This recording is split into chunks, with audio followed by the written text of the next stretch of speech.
last year, perhaps, and when they meet in the NASA games, they end up playing against each other because there's no OFSA for senior football or for junior football. Yeah. So they're gonna probably most of the teams are gonna try and establish their run to start off, and then they mix in a bit of a pass, and I think we're going to see a strong game from both teams. And we got Adam Hassani, number 3, as well as Peyton Melchiori returning the kick from the Sudbury Spartans. And 21 Melchiori had a great year with the Cora Colts in the junior division. He's going to be a player to watch today.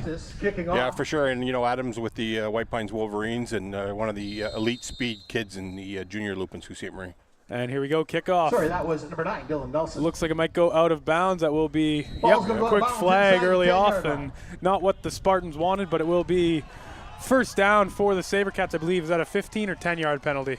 That should be just 10 from there. So. Okay. Officially marked. So that's 10 yards from the 8-yard line. The 15-yard line. That's where we'll start our first drive. And the quarterback for the Sabercats, number 8, Alex Hayes, the St. Mary's grade 10 player. He should be an impact player behind the center here for the Sabercats. Oh, my mistake. I believe it is 15. It is 15? Okay.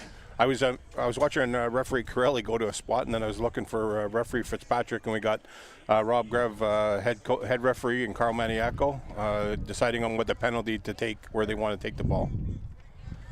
Yeah, these OSFL games have 6 referees. That was something I was a bit surprised about coming into it, but it's always great to have more eyes on the field. And it'll be all the way to the 40-yard line. So the Sabercats got to love that ruling to start this game. Yeah, you know what? Head coach Baz is going to be excited with that field position for sure, and we're going to see what Steve Knott's going to come out with here in their set. And, it's just going to be, looks like some big kids in the interior line there, so they're going to help determine the start of the game. And we'll be starting at the Sabercats 40-yard line. It looks like they have 3 or 4 receivers back there. It looks like 4 receivers in total. 2 taking a running start, which of course is allowed in the Canadian football rulebook. And we're underway. Trying to get the Spartans offside there. Yeah, trying to see what coverage they're in, right? So. Here we go, snap to the quarterback in the shotgun. Melchiori takes it up the gut. Oh my goodness, look at his room. Melchiori has a first and more. He's past midfield, he's brought down. There he is. Peyton Melchiori brought down by multiple Spartans, including number 54, Colton Savage. First down for the Sabercats. It's a nice, easy. Looks like Landon Serenzi and Logan Frost made a pretty big hole for him to run through there. So nice, easy halfback draw up the 2 gap there. And yeah, great blocking by the Sabercats offensive line. Some big boys, especially big number 71, Connell Smith's going to be a guy to watch, as well as number 69, Logan Frost, as you mentioned. And there's Melchiori again, this time to the outside, and he's brought down a little bit quicker. Goes around the end for looks like number 37, Keegan Adair for Sudbury was in there. Second down and about 11. Yeah, I don't think Peyton stayed right behind where the block that he needed was, and he tried to get outside and see if he could utilize his speed to beat him, and it just didn't work out that time. Sudbury clamped down hard on that. So.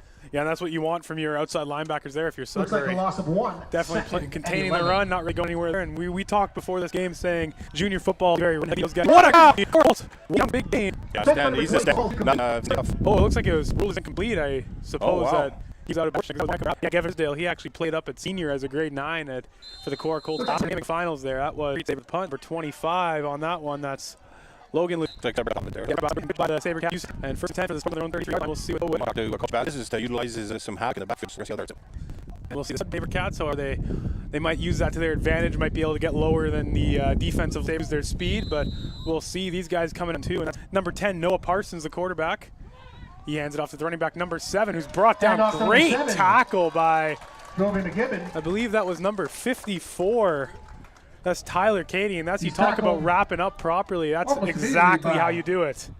And second and 12. Yeah, that's a well-known name in Sault Ste. Marie in football. There's a lot of that family involved heavily in Sault Ste. Marie. Nothing to see like that tackle. Right backfield like him. Dropping back to pass. He's going to go out of the pocket. Oh, it's intercepted! What a grab! Number 25, Lejunin. Wow. And yeah, I don't know what I don't know if Noah Parsons should have Elijah, rolled he out of goes the up pocket for it, there. takes it down. I think he put a little bit too much pressure on First himself and doing 10, that. And Sabercats. it's unfortunate because he looked like he had a bit of space there, but what a grab by Lejunin. And it will be first down for the Sabercats.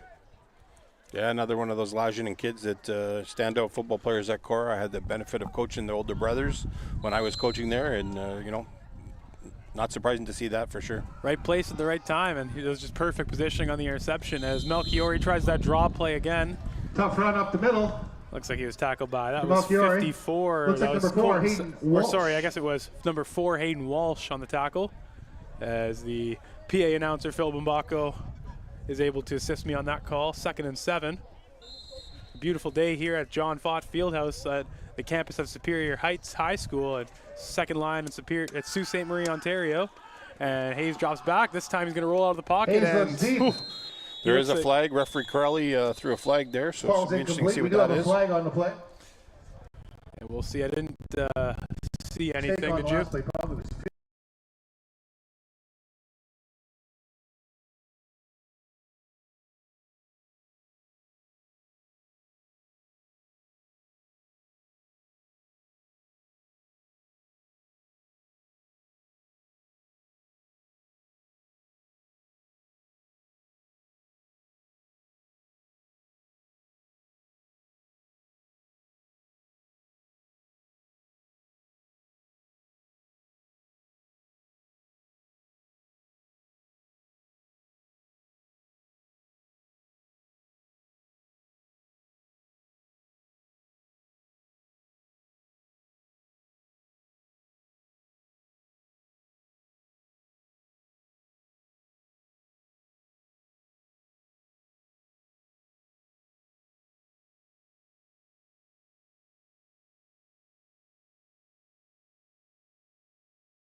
.54.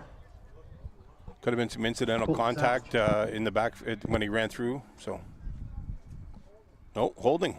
Wow, that flag came from way back. I don't. Referee Crowley must have seen something that I didn't. So, We have a hold against Sabercats. That'll back them up. It's unfortunate for the Sabercats, but that'll. And now that we have a quick break in the action, we'd like to thank today's sponsors. The touchdown sponsor today will be Cobb's Bread, Sault Ste. Marie, and Churchill Plaza. And the other timeout sponsor will be Reliance Home Comfort. So thank you for supporting minor football and minor sports in the Sault Ste. Marie and Algoma region. We much appreciate it. Second And we thank 17 you for for your joining in, whether it be on Sabercats. YouTube or Rogers TV.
Ladies and gentlemen, welcome to game 2 of 2 of our Saturday afternoon OSFL AA matinee.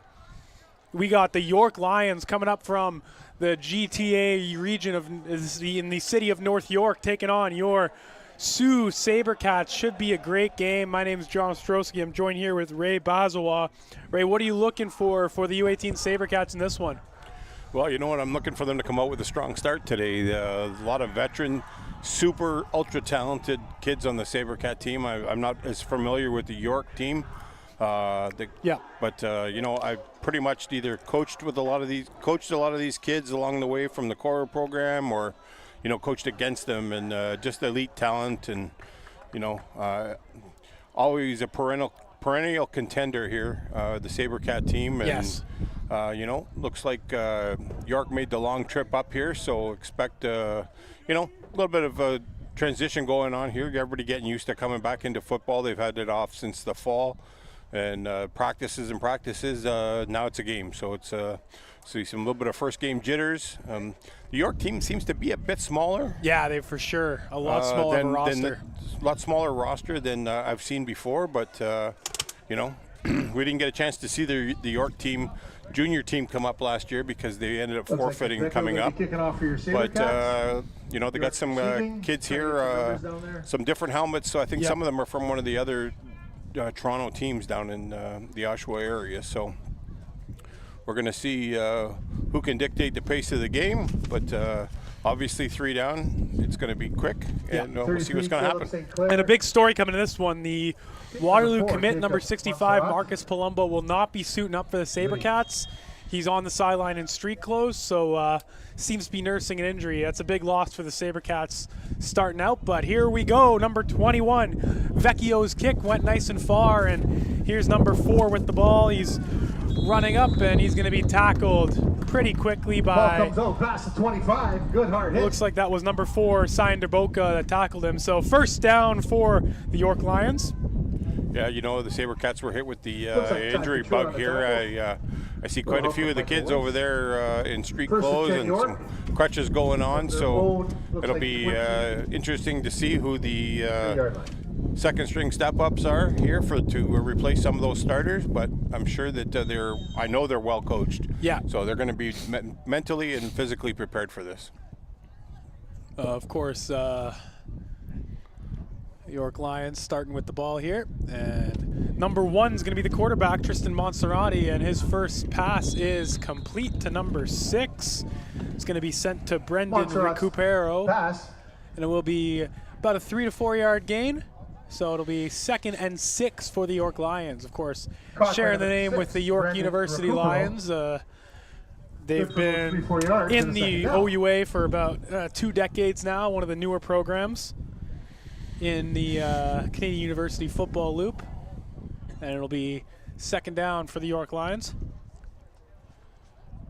Also in shotgun, that was something we saw at the U16 game for both sides. And number 3 finding a bit of space. He is quick. Wow, number 3 with a big run. Number 3, Joshua Martin. That's going to be Joshua Martin with a first down and more. Yeah, looked like he got shot out of a cannon coming out of that backfield. So that's somebody they're going to have to look to contain on the Sabercat team here. And it'll be first down for the York Lions. Good start for them. 2 plays and already got a first down. Almost to midfield. Gonna have to watch that Joshua Martin, number 3. And here we go, the Lions getting set up. And a 4-line set that the defensive line on the Sabercat side is showing. The ball's up, 50-50, ball intercepted! Number 2! Nashoba Moore from the White Pines Wolverines making a big rip there.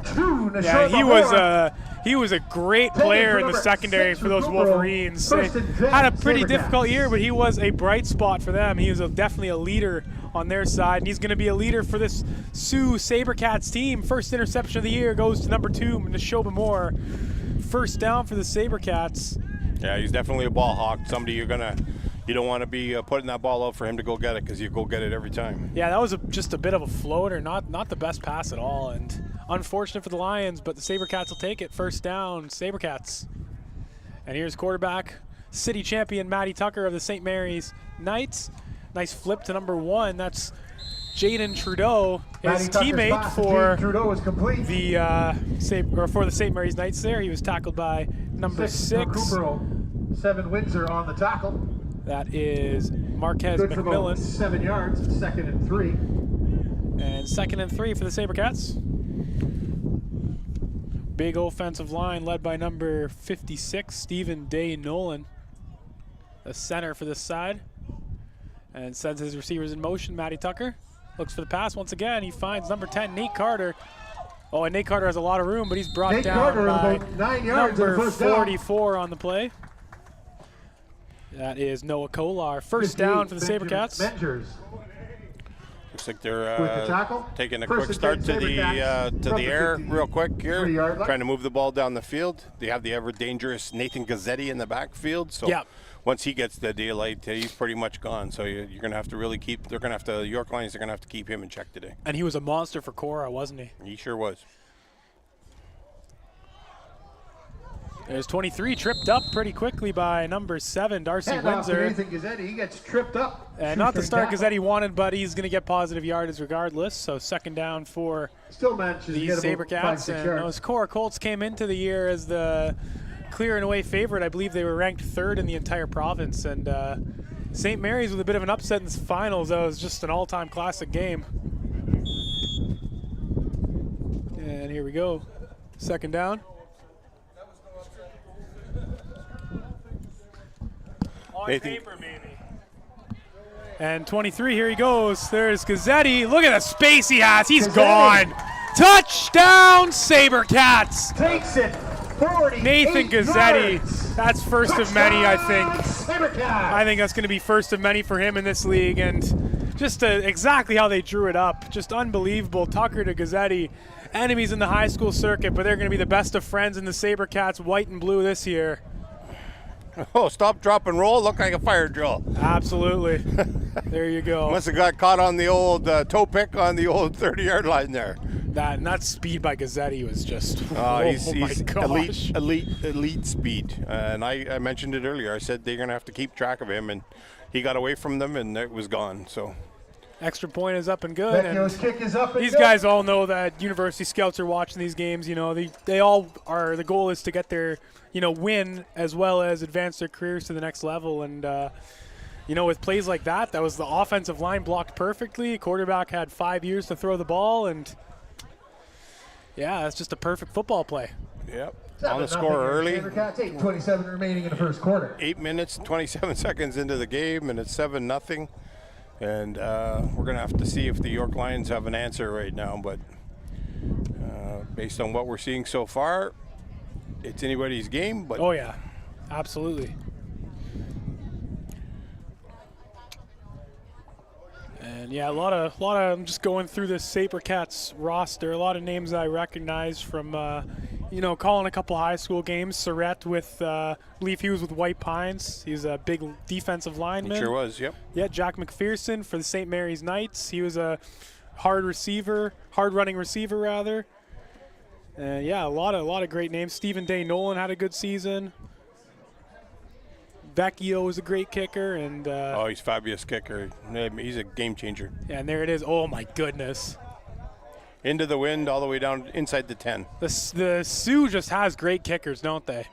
And Caleb St. Comes from a Clair really strong soccer program catches around the kick, Sioux he gets area, across the 20. Makes it a lot easier when these kids, it's a little bit of a transition to from soccer to football, but Yeah. it's still kicking, right? So absolutely, and that Strong was leg. Kieran Juma. that was Kieran Juma who with brought the tackle, down number the 22 for ball your Cats. carrier. First and 10 York from And it'll the be 23 first and 10 from the 23. That is York Lions getting set up, and you can imagine they're looking for something a little bit different. And last time down the field, they just threw a bit of an interception, and it just wasn't the best ball by Montserrat. I think he just kind of blobbed it in there. Don't really like to see him do that, but I'm sure he'll be looking to turn it around and be a little bit more clinical with his throws. 8:19 left to go in the first quarter. York Lions ball up the middle is going to be swallowed by that defensive line. There's Quick little handoff. the big man, number Good 3, run. Novello, with the tackle. And second Gets down York and about about 5 5. yards. 2nd and 5 for the York Lions.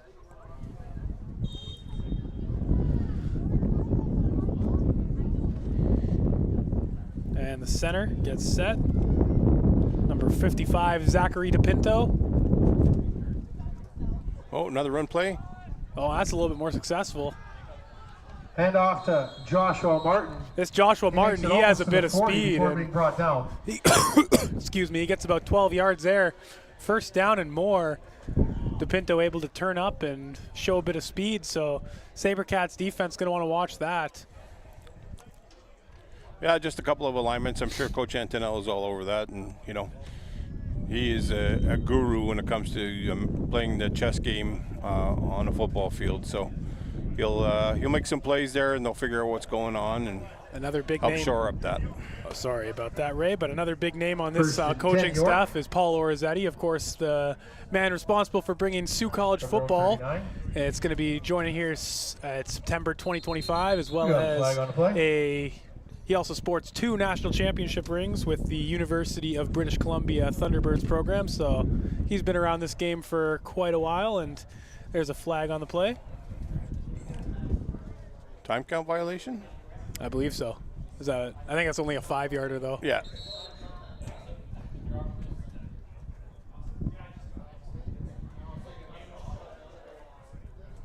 Yep, 1st and 15, so it will be a time clock violation. 6:31 left to go in this first quarter. It sure is going by quickly. Yeah, we're blasting along here on another beautiful Saturday afternoon in Sault Ste. Marie. Usually these Toronto teams might have to deal with inclement weather, you know, and mid-May is sometimes still kind of cold up here in Northern Ontario, but today is just a beautiful day. Not too humid, not too cold. Perfect day for football. Quarterback with a quick pass. Ooh, that was close to being a lateral. Yeah, I don't know. Would that have been a live ball? I'm not sure. It would have been, but I said it was. I can't see that angle, obviously, from our vantage point, but that was very close to being a lateral. And if it would have been, then they would end up taking the ball at that spot. So he rushed that one a little bit. I think he had a lot of time. Not sure why he didn't just take a second and go through his progressions, but anyways, it'll be sucking along for the York Lions here. There was a receiver in the area. He just overthrew him, and unfortunately it didn't connect, but that was real close. I would like to see the vantage point from down there on the sideline. So.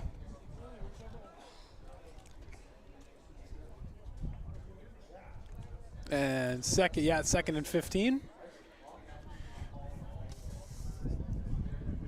And of course, in 2 weeks, the Sabercats will be taking on the Vaughan Rebels, 7 p.m. And as the quarterback looks for his throw, and looks downfield. Ball's on the ground. I looked for a second like number 22. Juma might have brought that in, but no dice. 3rd and 15, and McNabney, you got the York Lions are going to be forced to punt that ball away. Juma. 5:45 left to go in quarter number 1. Monserrati there.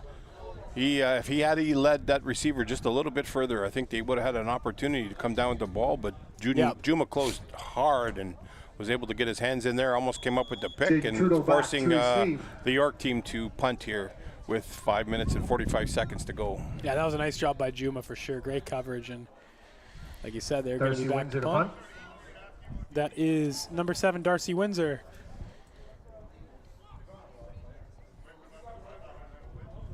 Oh, wow, this kid has a leg. What a great punt.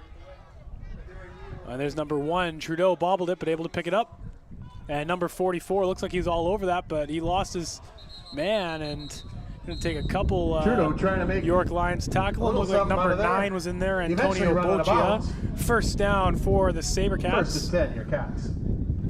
And 5:26 left to go in quarter number 1. We'd like to thank our sponsors very quickly. Jonathan Bujold with Reliance Home Comfort and Cobb's Bread, Churchill Plaza. Thank you very much for supporting grassroots sports at in the Sault Ste. Marie and Algoma region. We'll be bringing you Sabercats football all summer. And of course, as we progress further into the summer, we got a lot of sports coming up.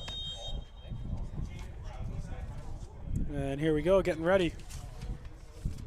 Referee will blow the clock in. And Matty Tucker takes a snap. Ball sent to Trudeau. He breaks the tackle. He's still on his feet. Jaden Trudeau pushed Quick out of little pass bounds to by Trudeau. number 4. Gets run out of bounds. Yeah, First down. Jaden Trudeau's an elite receiver, 53, and so good shows for it about every year. You know, huge 13 part of the yards for St. first Mary's down. program. Him and Carter, and Yeah. you know what? Ever dangerous to score. Hands, you know, terrific hands. Definitely university level hands, and Oh, absolutely. it's we're very fortunate here to get to watch him play. So That's a guy that a lot of scouts can be watching. I think he's just an electrifying player. It's just there's certain guys who just play this game and it's so electrifying and so entertaining to watch him. As the quarterback Tucker looks for a throw, unable to Tucker find. fakes the handoff. tried to get AJ Romano, but Yeah. had he Jaden Trudeau was coming across the middle there, and he had just dumped that off, he would have been fine. AJ Romano. And Matty in took the a bit of a area. shot there. It looks like he's hurt. I'm not Number sure. 11, Oh, he's Corey good. Neal, it falls incomplete. Sets up second down. Yeah, I'm sure he's not going to be coming off the field that easily, but you got to be careful. It's your starting quarterback. Don't want him to take shots if he doesn't have to. 2nd and 10, just going to look for the play call. I think he's shaking it off and going to keep on going. Under 5 minutes now in the first quarter.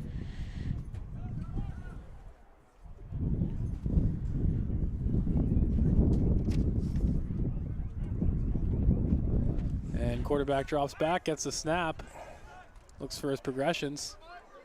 He finds Jaden Trudeau, but the defender's all over him. Great tackle. Tucker number scrambles, gets it 35 out there. to That Trudeau, was who one-hands Alexander Surzis. For a good 3rd down 4 or 5 for yards. the Sault Pushed out of bounds, Sabercats, better and 35. punt team's going to come on the field. Alexander Sortzis. Yeah, Coach Antonello not taking any chances, getting the punt team on there, going to keep them and punt them deep. So let his defense do the work. 3rd and 6 for your Cats. Punt team is out.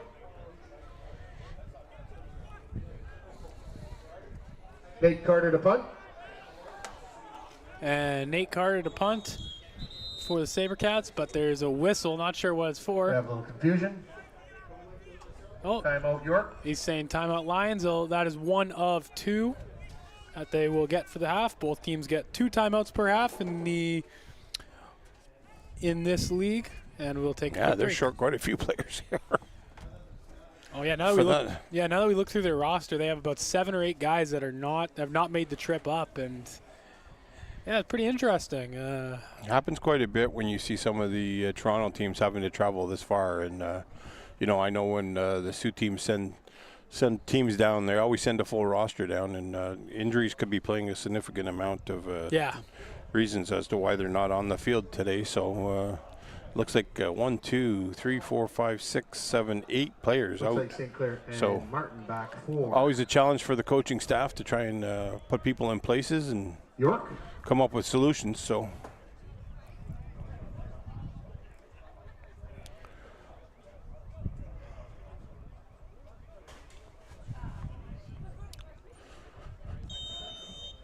Here we go. Nate Carter for the kick. Oh, that one's out of bounds. Way out of bounds. High kick ends up out of bounds.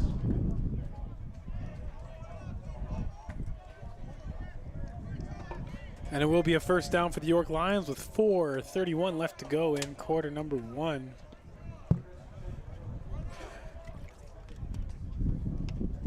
From the 40. And here comes the quarterback, Tristan Monserrati. Just a reminder, concessions are open. Hot and cold beverages, snacks, pizza, Not beer, and a half not too hour. often you see that the quarterback's almost the tallest player on the team. Oh, So yeah. looks like a Wow. big fella. I usually have a few linemen that are about 6'3", 6'4". Even at this level, you have some pretty big boys. So that's surprising, though. There's not to say that there's small guys in the line. That especially number 59, Alexander Mastro Giacomo. Yeah, He he's is a big boy. He's a monster. That Tristan is. Monserrati. You talk about guys are always getting bigger and bigger field. as you progress up the level. That's a guy with OUA level size for sure. And a nice move. Look at that. Number 3 with the carry. That is Joshua Martin with a good hard again. run. Got them up. He picked up Grant Mathewson with the 4 to tackle. go, I guess. There's Mathewson with the tackle. I believe he was with the Superior Heights Steelhawks this season, if I'm not mistaken. No, Matheson was with the St. Mary's Knights. Oh, okay. So he was I do recognize that name though. He's a pretty solid player. Terrific defensive lineman. He looks like he's playing middle linebacker today though. They bounce them all. It's just different look. Jamie will give you. Could be at the backer. He'll be on the line at the next snap. Oh, and that met by a couple. It looks like number 33 was first in there, Ethan Arruda, but he was met by a couple Sabercats. Yeah, he's going to look by the spot. He's going to be about 1.5 yards short. So. And the York Lions, they're having good drives, but they're just a little bit short. They're unable to get that extra yard or two to pick up a first down and extend their drives, it seems. Looks like they're going to go here on 3rd down. Wouldn't surprise me to see a little run action again.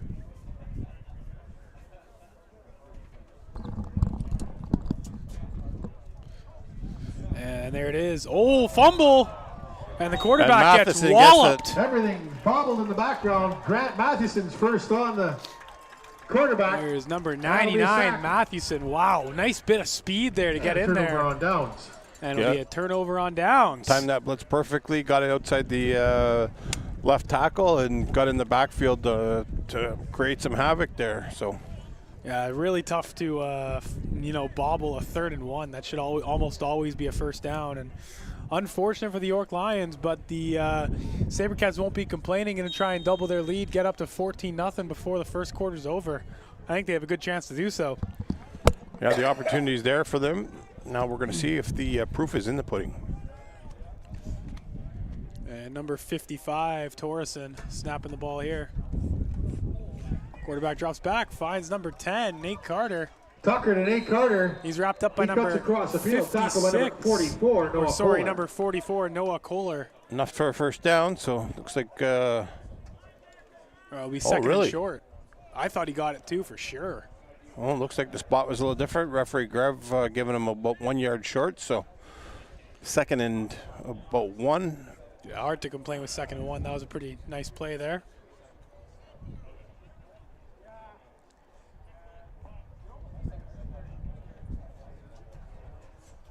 Quarterback drops back. Another throw, Drayden Trudeau. There's nobody there. And he's only got 2 men to beat here. And, oh, what a tackle. Number 19, Dan Nesbitt. Touchdown saving tackle, I'd say.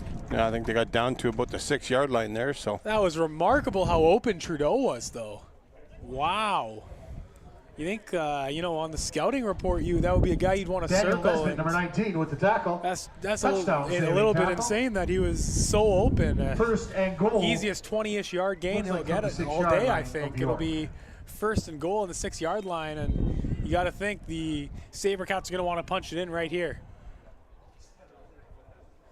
Drops back. Oh, he turned a second too late, McPherson. Second down from the 6. Minute 55 in the first quarter to go. I think he just took one too many steps there because he was wide open, and usually McPherson brings those in. He was one of the better receivers for that St. Mary's team. Always, he had 3 or 4 40-yard receptions this year. He had a pretty great year. Yeah, they've gone to the pass quite a bit here, so we're going to see. Oh, and no flag, but there's a whistle, unless I'm missing the flag. Blown dead right away.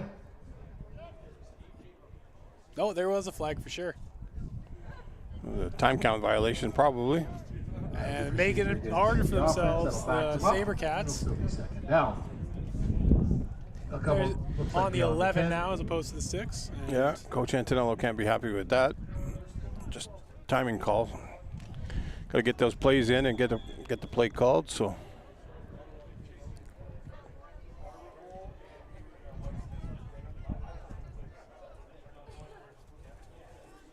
Ball snapped. Quarterback drops back.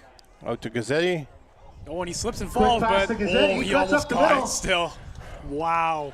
He got down to the 3 yard line, pretty close, 3 and 2. He just fell forward and somehow got 5 yards. Unbelievable. About 10 yards. And that was number 8, I believe, or it might have been number 9 on the tackle, rather, Boccia. And it'll be 3rd down on the 3 yard line. Timeout. I imagine it's going to be timeout Sabercats. No.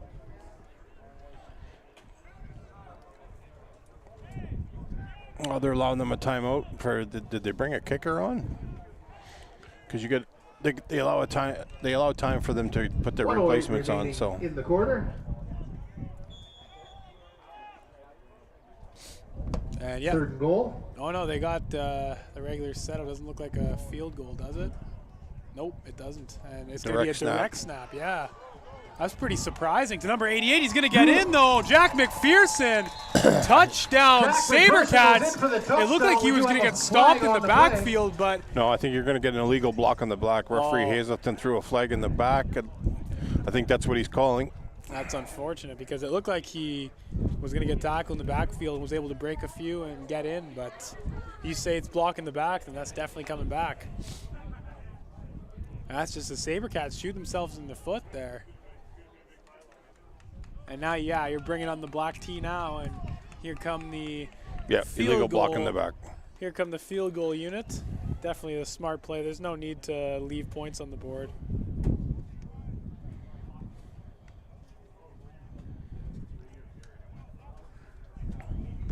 And it'll be a 15-yard field goal, I think. Yeah, about 15 yards. That'll go against. Yeah. And here's Jaden Trudeau on to hold for back up beyond the 5. Nicholas Vecchio. Has come out. Try for the field goal. You think Vecchio that it will be an easier field goal for Vecchio, but you never know. Bit of wind today, so we'll see.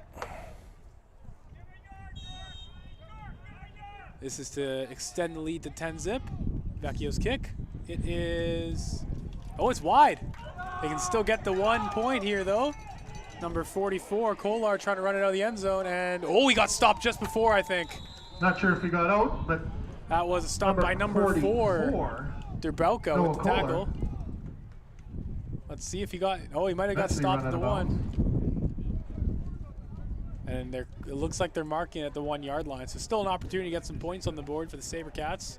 Push him back and try and get the safety. Oh, nope, they're counting the 1 point now.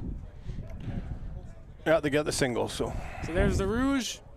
Not going to leave, well, going to leave 2 points on the board, but going to cash in with 1. So 8-zip for the Sabercats, 41.3 seconds left to go in the first quarter. You are watching Saultsports TV. And we thank you very much for joining us on this Saturday afternoon. Sorry, he did not get out of the end zone.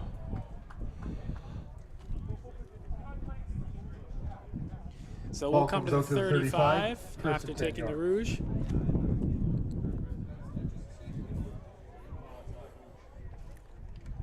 Of course, that is exclusive to Canadian football, the 1 point Rouge. And here we go, clock's running.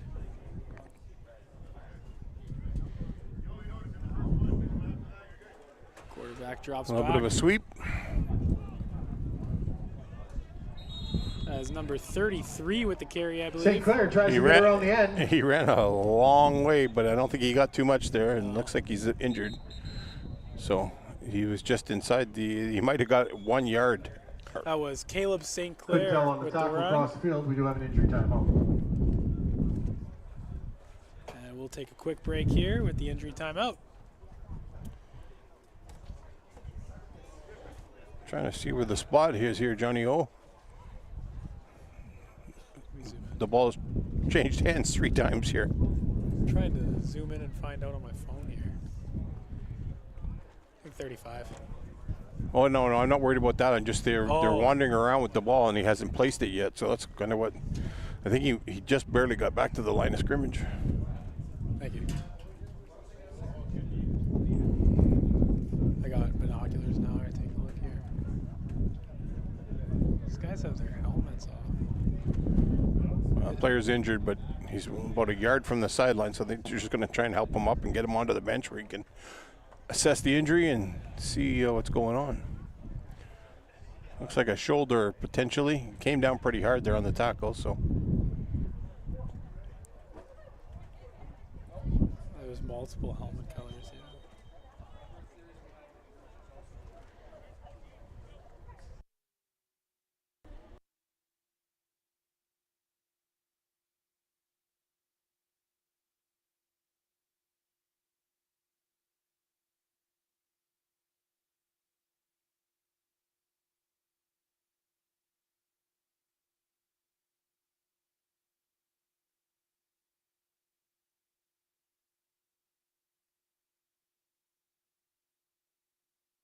So now we have the spot. The ball is on the 35. St. Clair was unable to get past the line of scrimmage and unfortunately picked up a knock there, so he'll take a couple plays out.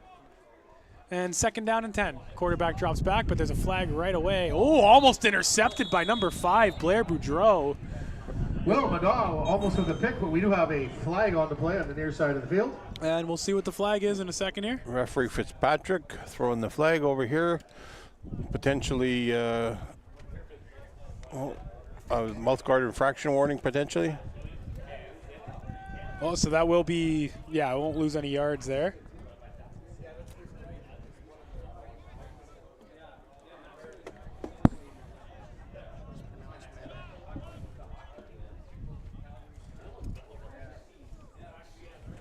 And yeah, it'll just be mouth guard warning. I think you're right on that one. And 10.7 seconds left to go in the first quarter. 8-zip for your Sabercats. Punt team and punt return on here, so.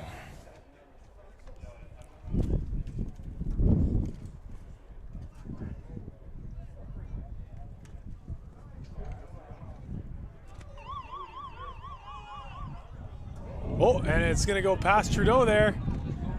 Oh, he somehow corralled it. And he breaks the tackler. Going to keep going, looking for his blocks. Not really able to find any. He's going to be wrapped up by number 9, Boccia. On the 35-yard line. And that'll be the end of the first quarter. Sioux 8, York zip after 1. You don't see Trudeau drop too many, and there's a flag on the play on the far side. So see what referee Chow, and known for his offside calls. So yeah, I got to think that's in the variety of the. He's pointing to both sides, so I'm not sure what the deal is here. Possibly an offsetting penalty. We'll see in a second here. 4:38 p.m. here in Sault Ste. Marie, Ontario.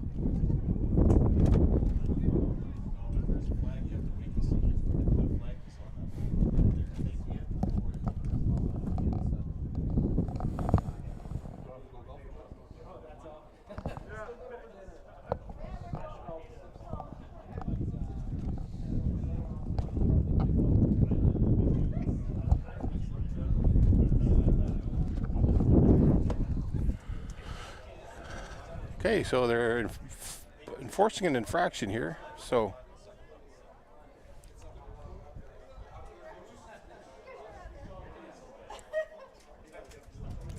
all the way back to the 25-yard line.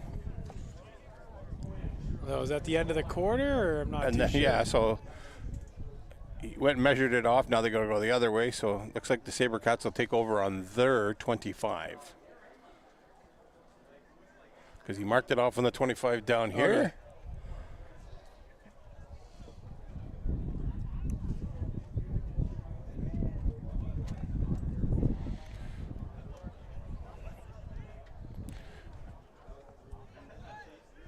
And there it is. Referee Grev spotting the ball. The Sabercats starting the second quarter on their own 25. Looking to add to their lead. Okay, after all is said and done, 1st and 10, Cats from the 25. And here we go. Center gets set. And it looks like we're still waiting for the snap here.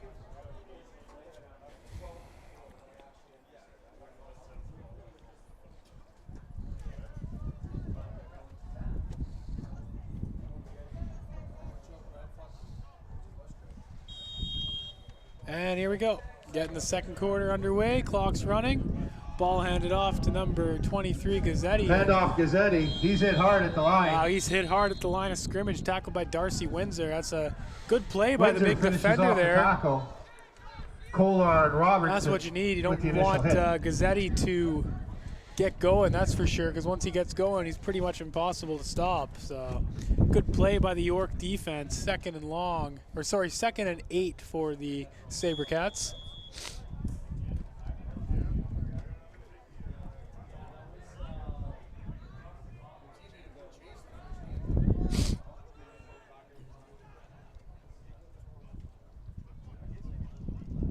Ball snap. Tucker going to keep for himself. Looks for a receiver. He's going to be able to find him. Number 88. What a grab. McPherson pushed out of bounds Matty Tucker by avoids the blitz. number 8. Sees Jack McPherson. And that'll be Ben Spearing, Somewhere around first 45 down yards for downfield. He the gets run out of bounds. Sabercats. And a great start for Sioux. Ben Spearing with the coverage. York's defense looked a little bit helpless there, just unable to make it happen. Yeah, well, you know what? The chemistry between Tucker and McPherson, high school teammates for 4 years. I think they're coming into their 5th year this year, and they're always on the same page, right? So is that McPherson, Tucker, and Trudeau are all coming back? It's as my understanding, the majority of the St. Mary's team is coming back for their victory lap. So wow, that's going to be scary. And here's Tucker, finds Nate Carter right away. Oh, he's still going. He just bumps into his lineman, says, "Hey, let me get a block." Tucker to another Carter, first down. He makes something out of nothing. And we have piling on, there's flag. going to be another rough play call here, so there's going to be an extra points, some extra yards added on to that catch. And he bumped into 68 Andrew Church there. Usually Church is a bit quicker on the block, so he probably would have went a few more yards if he was able to find said block there, but it'll be first down regardless. So we're just waiting for So Carter does get first down yardage.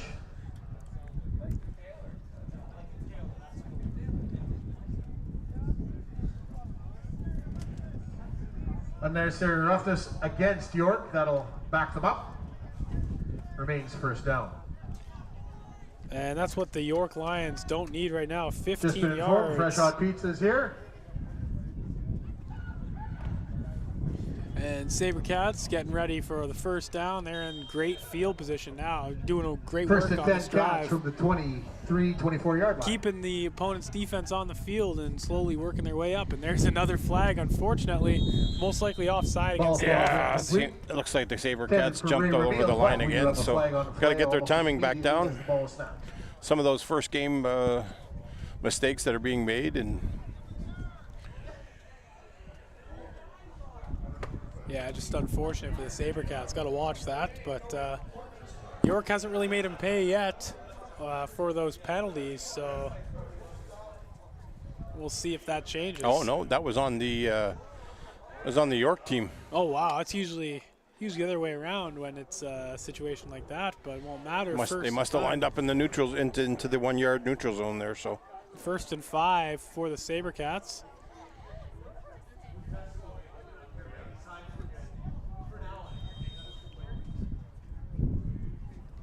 And quarterback gets set. Oh, looked like the linebacker might have jumped there. Yeah. There it is. And Referee Chow's going to have a sore arm tonight. Yeah. Either that or he thinks it's laundry day. It's you can't blame him. It was a pretty clear jump there, I'd say. I don't. I didn't see it. I was watching the linebacker, seeing what he was trying to do, and I didn't see if one of the linemen jumped on the interior. But I thought he got right up to the offensive or the center and the guard there. I thought he got just a little bit too close, and yeah, referee Chow watching and watching that 1 yard line like a hawk for sure, or the 1 yard line in between the linemen. And the neutral zone. Yeah. Yep.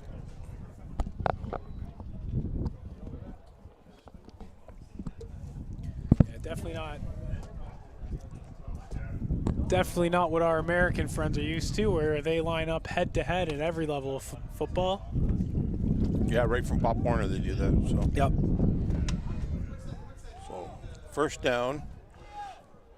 10 minutes to go. And the clock is finally stopped. And it was running for a little bit. We lost about 10 seconds, and now the official blows it in again. And Tucker, yeah, end around Trudeau. Oh, he just did not have any support. Trudeau trying to make something out of nothing. Number 9 with the tackle, that was St. Clair, number 30. Antonio Bokia once again. He's been everywhere for this York Lions defense. Ty Vassell with the tackle. And there's Kai Vassell on the tackle, or Ty Vassell on the tackle as well. Wouldn't be surprised here. Cats going to the injury timeout again. One of the York players is down. Injury timeout. And they don't have the largest bench in the world, so they're definitely... No, their coaching staff is extremely thin over there. They only have about a handful of guys to help out, so... unfortunately don't have, oh, we have a couple of the coaches' names. Nope, I don't have any of the coaches' names on my sheet, unfortunately. Oh, yeah, they're going to... He walked off on his own power, so it could have been a cramp. Who knows, but no sense bringing water. The player's already off the field. Let's go.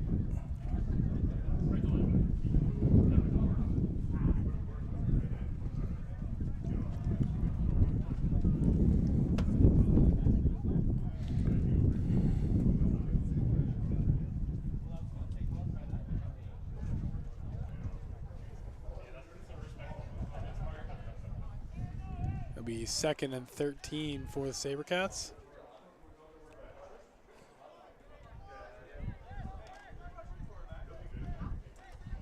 A lot of coaching going on here. A lot of substitutions going on. Okay. And now we're getting ready here. 2nd and 12. Finally back underway. And luckily no flag on this play.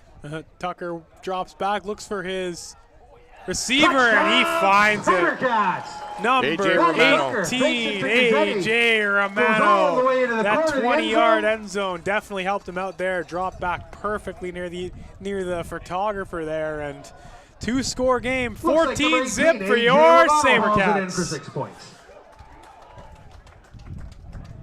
And 14 zip after that one. Going to go for the extra point.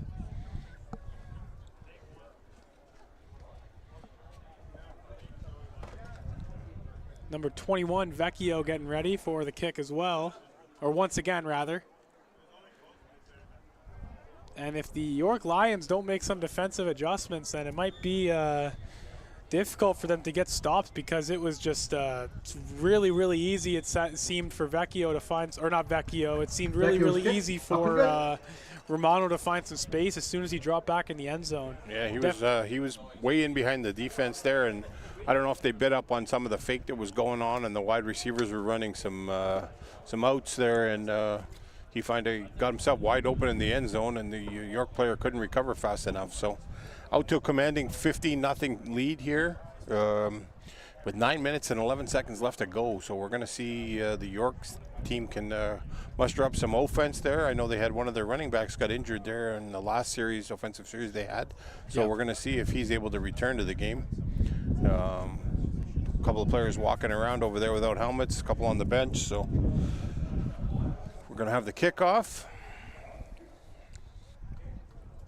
Yeah, I've seen a couple of York players take their helmets off in between plays, too, on the field. I've never seen anything like that. It's a little bit interesting. And Vecchio, once again, will be kicking, number 21 for this Sabercats team.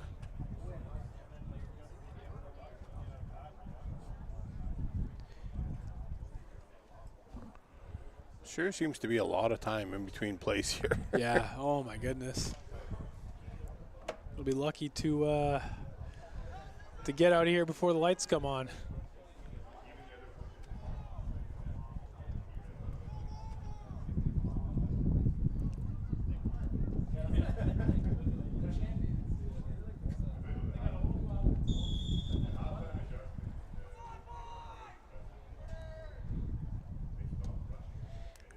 Vecchio, another great kick down inside the 12-yard line.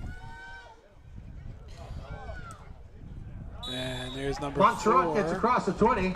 That was Will Mada. Jacob Montserrat with the return, and it was Will Meta with the tackle. First down for the York Lions, rather.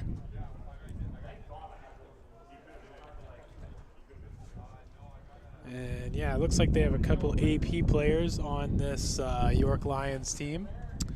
Robert Torrero and Ben Smith are both marked as AP players, so I assume they're being loaned out or just whatever agreement they have with another club. They're just playing for the York Lions team.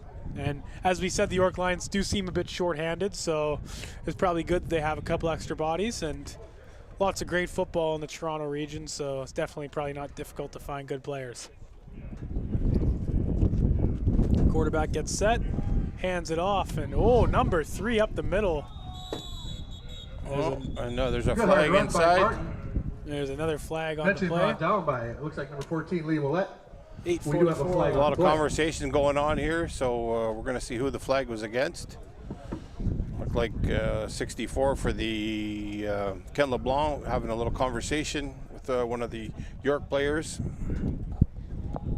And it looks like the referee is talking to the York quarterback, so it looks like the penalty will be on the Sabercats.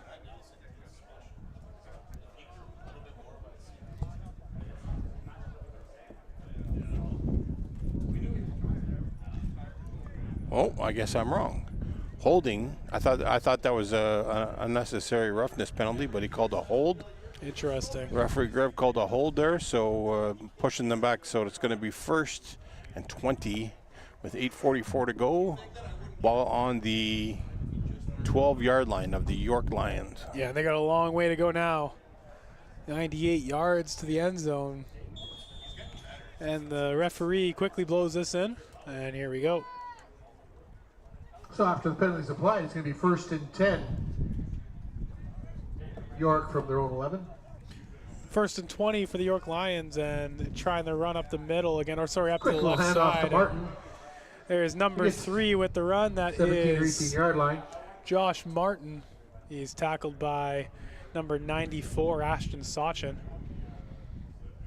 Raston Sachin, first one there.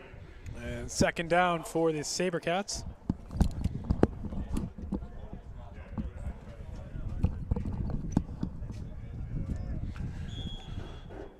Sets up 2nd and 12. 2nd and 12 for the Lions.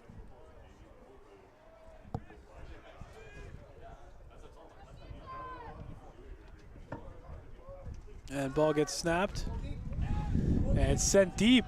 And he's nowhere close to the ball, so it'll be 3rd and Pass long. downfield Pass intended for intended Martin. Ball's for incomplete. number 3, Joshua Martin. Look like Blaine Boudreau and Liam Millette back on coverage, so they're going to force them into. I thought that would be. This should be 3rd down. I don't think the referee has changed the stick yet, so I'm pretty sure this is 3rd down. Yeah, the referees, yep, they're signaling it's 3rd down, and it's going to change. We've got some new referees out learning the game here, so they have them on the sticks currently. Gazzetti back to receive the punt. Darcy Windsor to kick. That's going to be number 7, Windsor, getting ready to kick. He's kicking into the wind, so I think Gazzetti's giving him a lot of respect here, so we're going to see where the ball lands. Gazzetti always dangerous for a return. Oh, and the ball's loose. He's going to have to keep it for himself here. And that's not what the Lions need or want. No, he didn't even make it back to the line of scrimmage there. So quickly tackled by the White Pines, Nashoba Moore. Sabercats are going to be in a great position here to tack onto their lead. Looks like the ball's going to be placed at the 15-yard line, so it'll be 1st and 10 for the Sault Sabercats. 7:22 to go.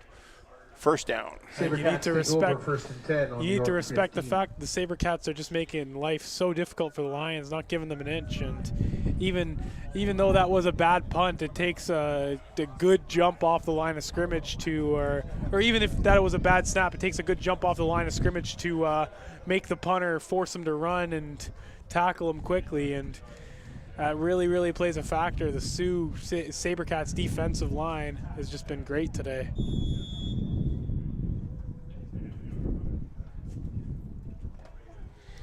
Well, see what they got in store here.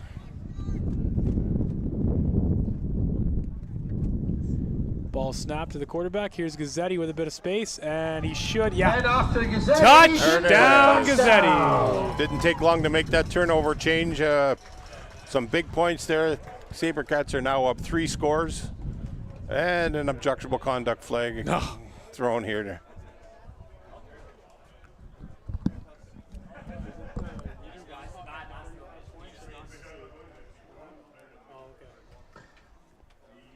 You have a flag on the play.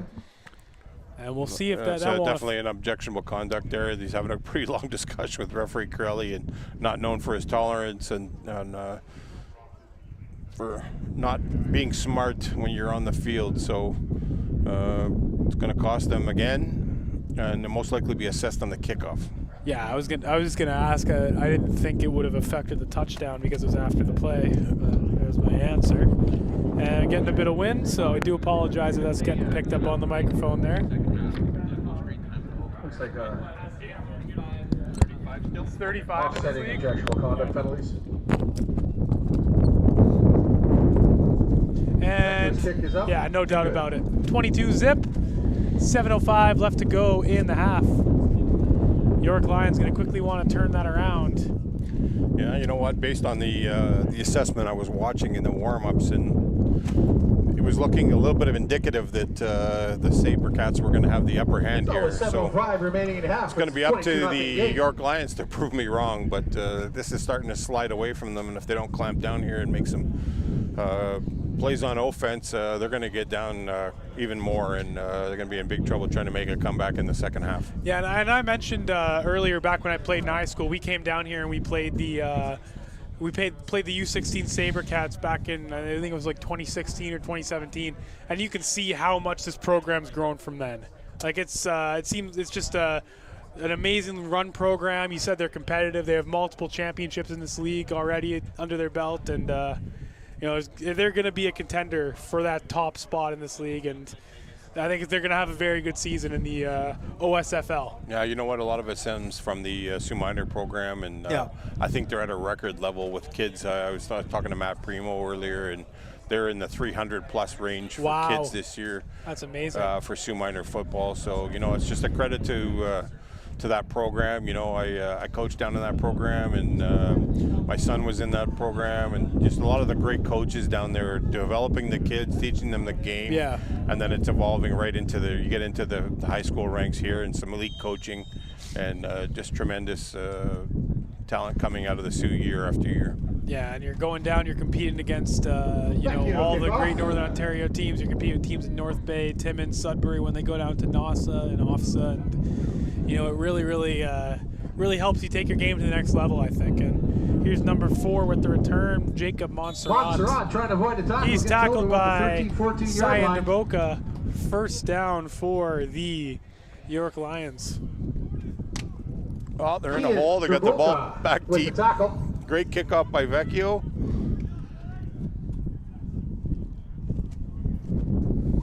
Going to start on their own 14, and just under 7 minutes to go. Yep, first down for the Lions.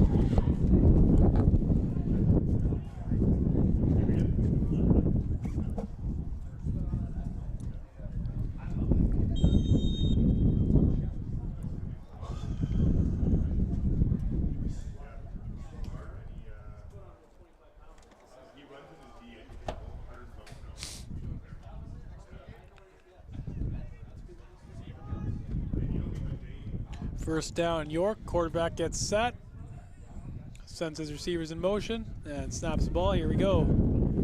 And number 4 is wide open. Nice little pass to that is Jacob Montserrat. He's tackled by number 14, Good enough for Liam Millett. 14 yards First down for the York Lions. Looked like a bit of broken coverage Liam there. Millett, Lander Jacarton with the tackle. A little miscommunication between Lander Jacarton and Liam Millett there on who was taking who, because they ran off one receiver and the other one was dragging out in the flats from the backfield. So, and first down for the York Lions. Ball snapped. Here's number 3. There goes Josh Martin. He's quick, but he's brought down by Joshua number 29, Decaden Gauthier. Yeah, taking in another one of the elite football families here in Sault Ste. Marie. The Gauthier boys, you know, fabulous football players, longtime Steelers. Back in the Boating days when Boating was open on this field, you know, terrific players, and he's the star quarterback actually playing a different position, but he plays for Coach Matt there at Superior Heights, and Matt DeSando, and great athlete. And here we go, second down. Yeah, they have him on the defensive side now. Gauthier is pretty interesting there, and there goes Josh Martin. There he's tackled up by, looks like that was 29. There's Gauthier again. Oh, and there's another flag, so we're going to beautiful tackle by another stoppage. this is going to get a little chippy, I think, in the second half if they don't reel this in quick. So Flag on the play. Yeah, there's already 2 objectionable conduct calls, and that might be the third one. Not too sure. We'll see in a second.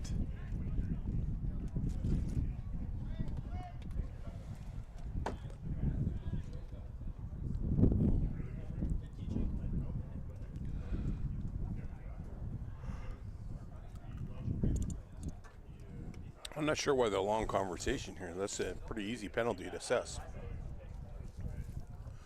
Unless he's warning players right now to get your stuff under control or it's going to get out of control. So it's a 15-yard variety, I would imagine, that one. Yeah, if it's objectionable conduct for sure. Oh yeah, 15 yards. Oh, it's on the Sabercat. Oh, it's a face mask on the Sabercats. Oh, well, I did not see that. No, I didn't either. I seen the helmet on the ground, so that's what I thought it was. I didn't see him. All right. It's unnecessary roughness against your Sabercats. No, he went like that, Face so. mask after the play is over. It'll be 15 Oh, there you yards. Tacked on to the end of the play.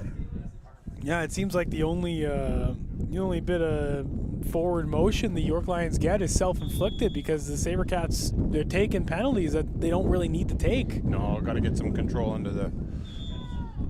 You got to learn to manage your personality off the field and keep it separated from your game day.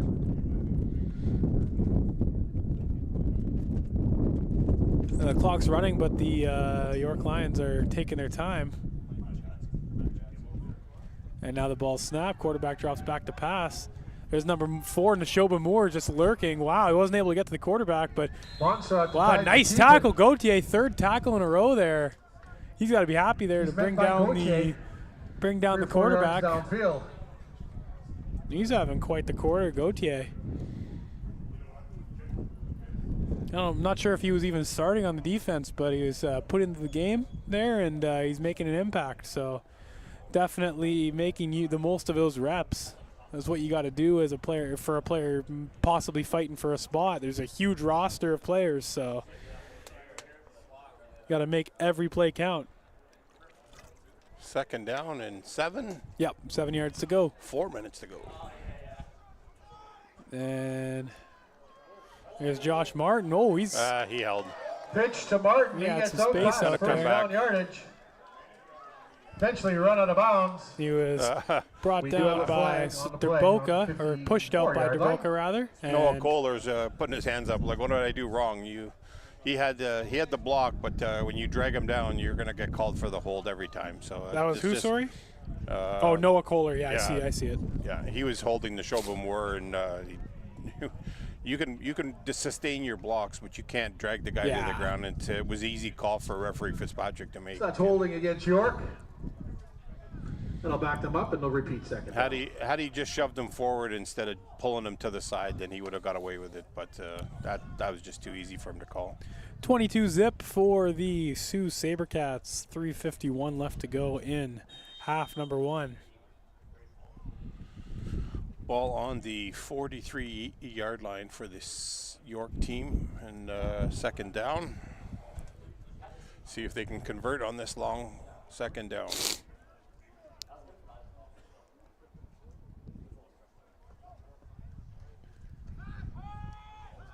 And quarterback airs it out.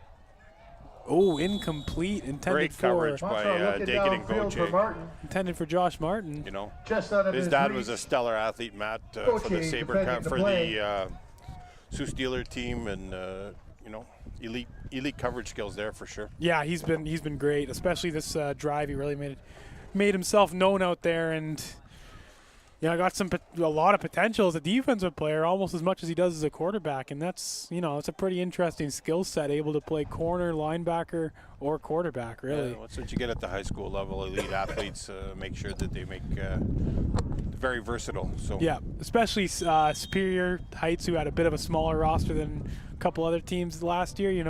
Gauthier went both ways a couple times, and here we go. Oh, another drop. Oh, and this one's blocked. That was number 26 that blocked that. And yeah, I believe it's a live ball. So Or they didn't have. York just gets the punt I'm off. not sure. Did they have to give the Mitchell's 5 picked up by yards number 5, even if it Blair was Boudreaux. blocked? He's There's brought an extra down. flag over here too, so I'm not sure if there was a Do have a secondary flag on call, the play, I but believe. definitely no 2 flags on yards, the and play. Blaine Could be no Boudreaux was yards, able we'll see. to grab that as the defender was running in and grab a few yards. So looks like the Sabercats are going to come out in great shape with about 3 minutes left to go from a field perspective. I believe it was blocked by number 26, William Iodens. I'm not too sure, so. Or it might have been number 24, Ty Couture. Anyways, it will be first down for the Sabercats. Well, based on it was the 5-yard no yards penalty, so be first and down from right on the center hash line.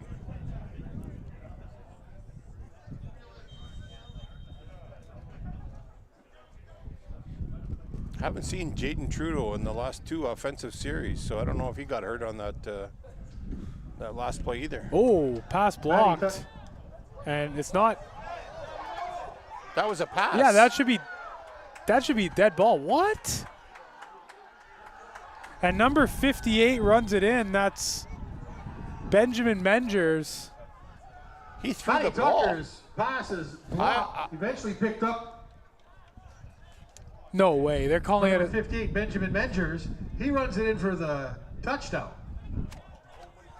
I'm not sure how they even remotely call that a touchdown. That was a forward pass that was blocked. His hand was like this. His hand was 100% released.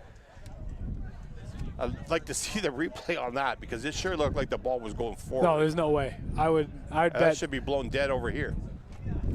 I'd bet It should be second and 10 $1,000 here on the center yard line. I'd bet $1,000 that is a incomplete pass.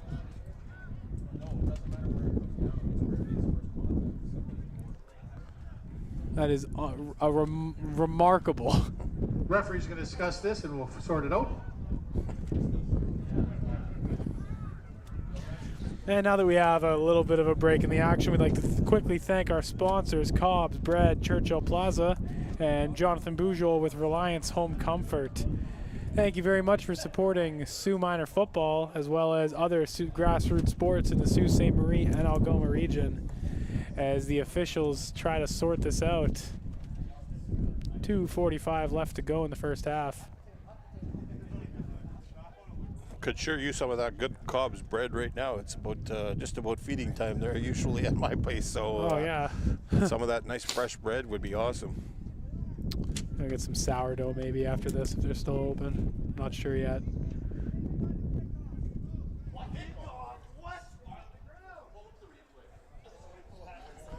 So we have conjectural conduct, I believe, on York. Wow. And a penalty against Coach Primo's out there Sabercats, trying and to it's going to be figure out applied what's on the going kickoff. on. How is there even a kickoff? Yeah, that's. I don't know. We'll wait till explanations go to the coaches and we'll figure this all out. Unfortunately, there is no challenge in the OSFL. That's a good thing because it'd be overturned pretty quick.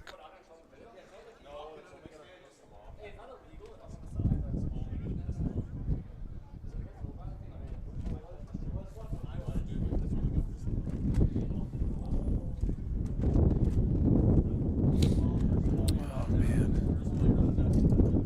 Are we getting anything from the booth there? Is it on the replay? No? Oh. Okay. Let me go. Are we muted or are we live?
run. We are back after that one. You know, questionable call for sure. No questions. That was not the right call. Unfortunately, the vantage point that the referee had.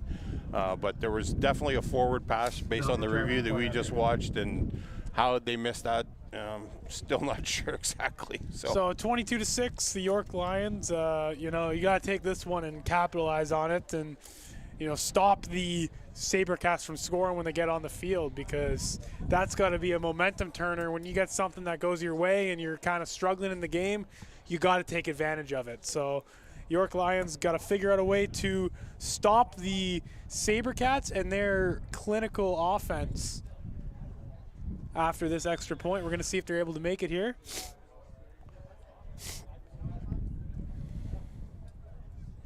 And another flag. I don't imagine that. Another flag. I think couple flags on the play. Definitely somebody was offside there.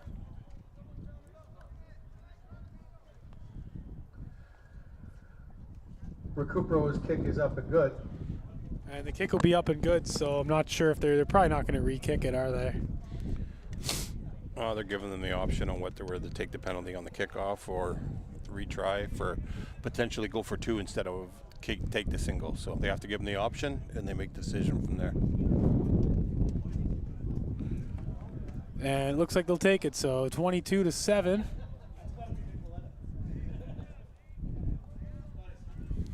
And 2:45 left to go in the first half.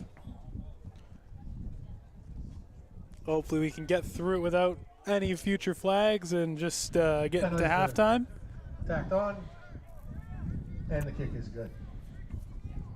Well, if I'm both coaching staffs, and just you know, get back to the basics, and got to tell these kids just to keep their emotions in control. It's tough when you have so many stoppages. The half's dragging on. I think we were in the junior game. We were already in the third quarter at this point. So yeah, these flags are starting to drag on. So it's usually about an hour for a half of football is what I find up here in the Sioux. That's usually the pace of play. If you have the game going well, it'll take about an hour to get through a half of football. But we started a bit after 4, and it is 5:14 now. So we will see when this quarter will wrap up. I think, like I said, both teams just need to regroup a little bit. I think Sabercats are just taking bad penalties that they should not be taking, and you know, it might come back to bite them in the butt even more. So I think that's something Coach Antonello needs to address at halftime for sure. You're up 2 scores. I'm not saying you're unhappy with your performance, but you got to tighten it up when it comes to the penalties, I think. Yeah, for sure. And here we go. The big man gets set to kick, number 74. And there's Trudeau back on the field. We thought he might have been injured, but he looks just as good as ever. He finds a hole, and he's still going. Jaden Trudeau makes a move. He's still going. They can't take him down. He's at the 10. Touchdown, nope. Sabercats. Coming back. But there's a flag on the play. Oh, my goodness. Neshoba Moore made a bad call there. You're for sure it's Moore? We do have a flag block in the play. back. That's too bad, man. But sometimes it takes a penalty to be able to get that run, right? Sometimes it takes. I don't know that Neshoba. He was way in the clear. Neshoba should have just laid off that one. That's too bad. He thought he had him on the side. It was pretty close. I got to be honest, but you know, he didn't need to push where he did. So yeah, nowadays if it's a 50-50 block in the back, it's usually going to the player who's getting pushed. For better or for worse, is in my opinion, it's just how it is. But regardless, it'll be another flag, and we're going to wait for the official call.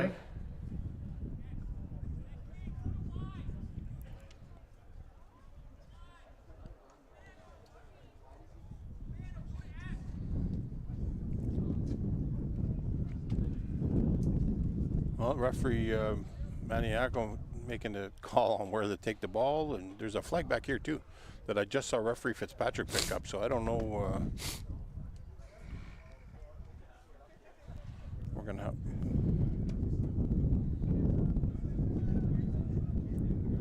a lot of discussion going on here. This is the most explanations we've seen. Yeah, this is getting a little bit crazy here. 2:29 to go, 22-7, and we have no idea where the ball is going to be placed. So.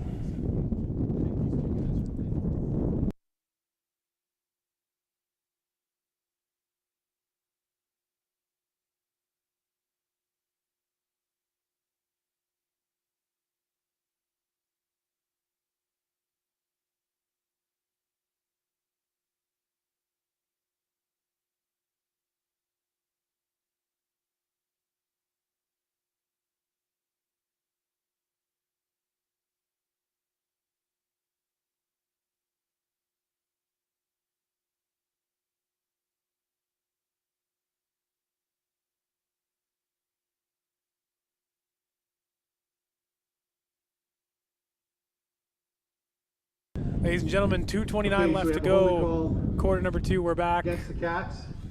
Objectionable And conduct call thank you for joining us, however you're joining us, against York. either on Rogers TV or Sault Sports TV. Whether you're watching in York or After in everything Sault Ste. Marie is or anywhere in between, we said thank that, you. The touchdown is negated. It'll be first and 10. And it is the first Cats week, from so the we don't 50. want to, you know, be hard on the young athletes here. They're out here, they're playing the game they love, they're trying their best, but you really hope that they're able to, you know, not take as many penalties and just play the game the way the game's supposed to be played, right? Yeah, we had a lot of penalties on that last stoppage. We had a hold, we had a block in the back, and we had objectionable conduct against one against the York team. So ball's placed at pretty much midfield here, and Sabercats will have the ball with 2 minutes 29 seconds left to go, and looking to tack on to their lead. And here we go, ball at the 50-yard line for the Sabercats. Well, at the York Lions 50-yard line, and probably feeling a little dejected after Trudeau's carry got called back, but you just got to forget about stuff like that in football. And there it is, big number 23, Nathan Gazzetti, and the ball's loose. It's York Lions ball for sure. For sure, that was number 99. The big man fell on the ball. A couple of tackles. Unfortunately, he's not on my roster. Oh, yes, he is. Ben Smith, the AP player. And wow, that's not what the Sabercats need. And didn't look like the clock ran on that play, so we're still at 2:29.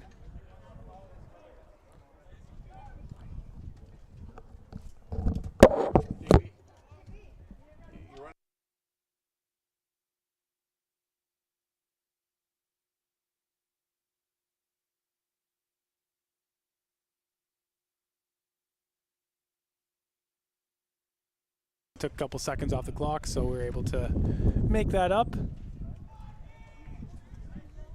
And 2:22 left to go. And quarterback's looking for something, unable to find it. He takes the throw off, or gets the ball off the hit. It was intended for number 81, and that will be second down. More covering. McNabney, intended targets over both their heads, falls incomplete. Oh, it's Dufferin McNabney who was the intended target. Blair Boudreau. Looks like the show more in the area. And 2:16 left Maybe to go. Ouellette.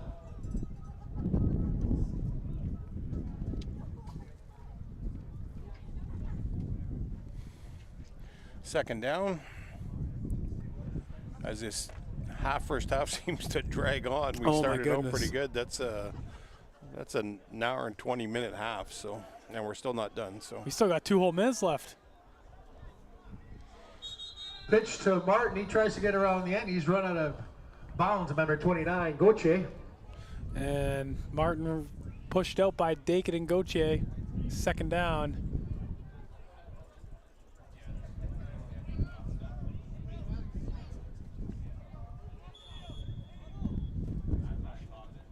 Hopefully the officials just blow it in here. Looks like a whole personnel change. Yep.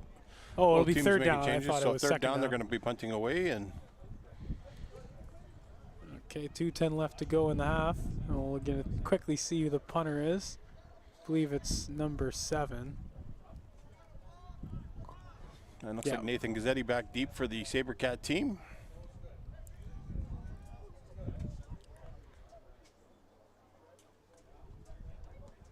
Oh, short kick. And it's blown dead for safety. So Sabercats are going to end up with the ball in some pretty good field position here. 2:03 left to go in half number 1, and it'll be First and 10 from the 45. first down on the 45-yard line for the Sault Sabercats.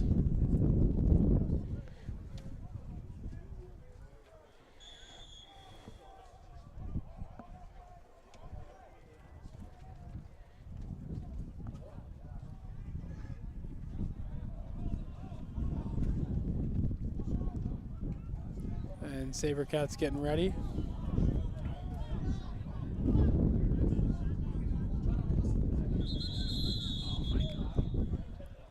Timeout, York. If it's not dragging already, it's still dragging.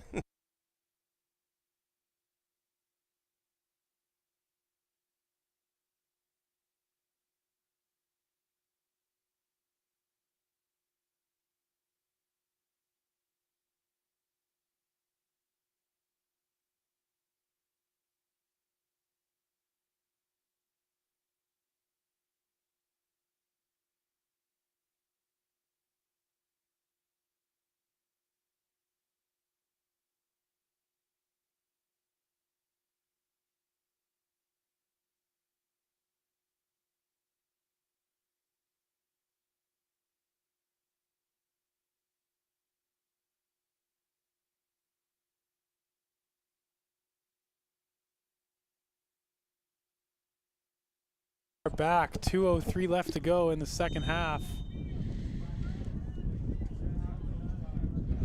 Well, the adjustments have been made. Timeout's finished. Sabercats on first down.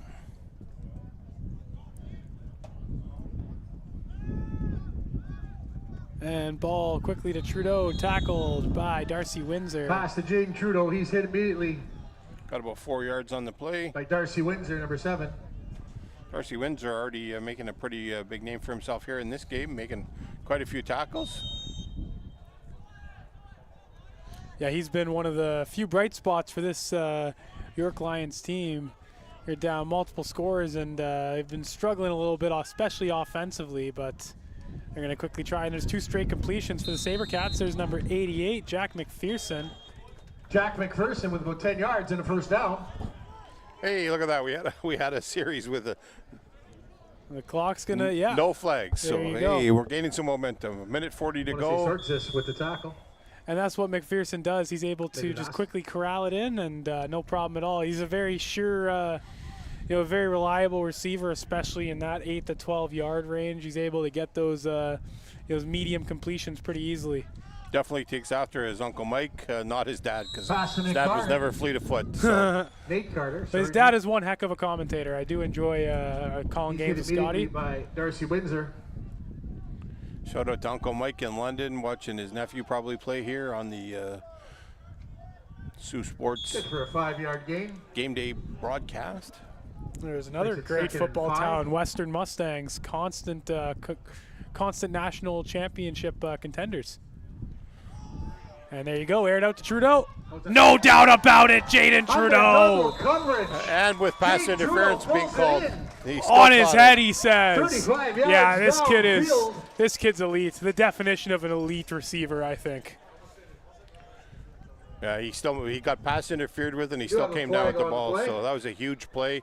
Minute 6 to go. You can think any team in the country would want this guy.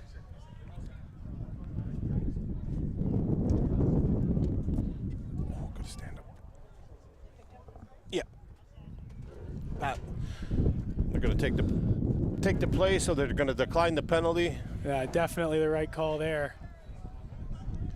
Yeah, this Sabercats U18 receiving core is. Pass interference on York. It's Penalty declined. much like the First junior and team. goal They have a from the York really 7. really strong receiving core, man. It's something to really behold. And then you have Gazzetti in the running back as running back too, and it's Oh, big unreal. sack there by number 35 for the David York Gazzetti team. is in That pool was number 35, Alexander Sardzis. Sardis, He was in the He backfield and tracks he down didn't get. Tucker for the sack. and that was the first Brings it sack all the way out to for about the 18 him yard for line. this young season. Second and goal. And the referee quickly blows it in. We're down below the 50-second mark here, second down, and Second down and about 18, I guess. Yep. And Matty Tucker gets ready, sends his guys in motion, looking for the pass. McPherson back to block. There's Trudeau. Oh. Tucker deep for Trudeau in the end zone, goes through his 9 hands, times out of 10 he incomplete. brings that in. That's probably a 10% where he doesn't. You know, even if he has to reach out, you really don't think he'll have a problem with it. But Looks like they're going to bring Vecchio out here to try and tack on a field goal to the 22-7 score. 31.6 seconds left to go in this first half.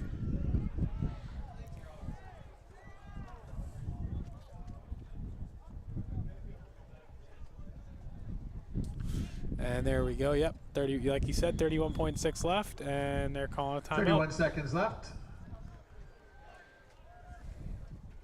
And Coach Primo has called a timeout.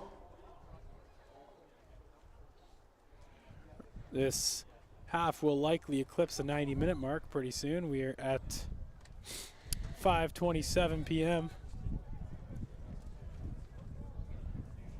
Once again, we'd like to remind you that next Saturday at 3 p.m., the Junior Sabercats will be going down to Oshawa to be taking on the Durham Dolphins at the Bev Morgan Field down there in the Durham region.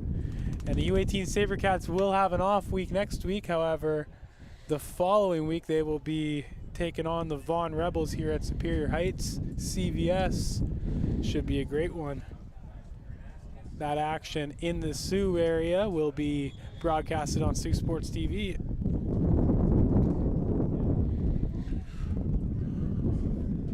Well, both teams funneled their players back onto the field after that brief timeout. Vecchio on for the 3-point field goal try. Nick Vecchio to attempt field goal.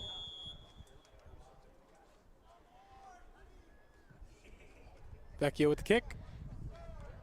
It is good. is up and No good. doubt about it. 25-7. Sabercats. 28.7 seconds left to go in half number one.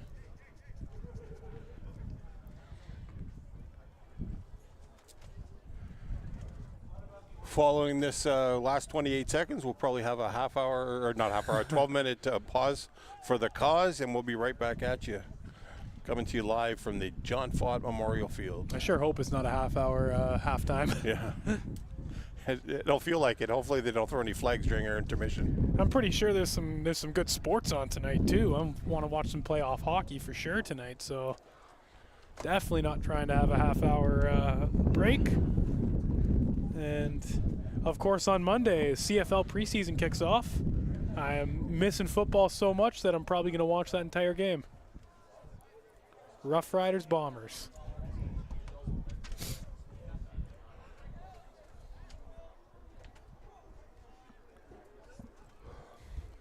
They'll take it at the 35. All right, referee Maniaco about to blow this in. And I think that's the right call, taking it at the 35 instead of taking the kickoff. Haven't really had much success, the York Lions, returning the ball off the kickoff. And handoff to number 3 up the middle. Oh, he breaks a tackle. Wow. First and He 10 just pushed York. off number. Good for 6 yards. Hand off to Martin. Yeah, he just pushed off. I gets think that across the 40. was. Joshua Martin for the York team. That was 48 that he pushed off of him. Michael Weiss. That was Martin. I was just surprised because he was a shorter player. He just showed his power there. It was quite 6 impressive. Yard gain, second and 6 yard 4 gain, for York. 2nd and 4 for the Lions. York doesn't seem to be in too much of a hurry here, so. Oh, a little bit surprising. I think they'll get one more play after this one though, and there's Martin up the middle. Oh wow, Managed to get himself free. that wasn't Martin with the ball. That was number 40. What happened there? Oh, I think Martin had the ball, and I don't know. It Robertson. looks like somebody stripped it. Yeah, Takes it it to was, the 51-yard line for the first down. It was Jukin Robertson who took it past the first down yard and marker, and he's definitely an offensive lineman. So not every day you see an offensive lineman wear the number 42. So this will be the last play of the half. This will be the last play of the half, barring a penalty. Of course, barring any penalties. Don't jinx us. Yes.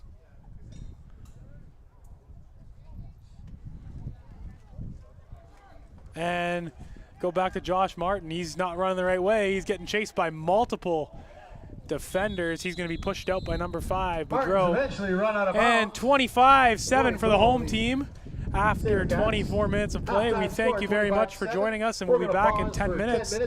For Ray Boswell, my name is John Ostrowski. Thank you very much for joining us on Sault Sports TV, and Rogers from here to White River.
Ladies and gentlemen, we are back for the second half. 24 minutes left to go, and it's been all Sabercats 25-7 after the first half of play, and they've just been so clinical. I think the offense has been running on all cylinders. Gazzetti's been fantastic. The receiving core has been fantastic.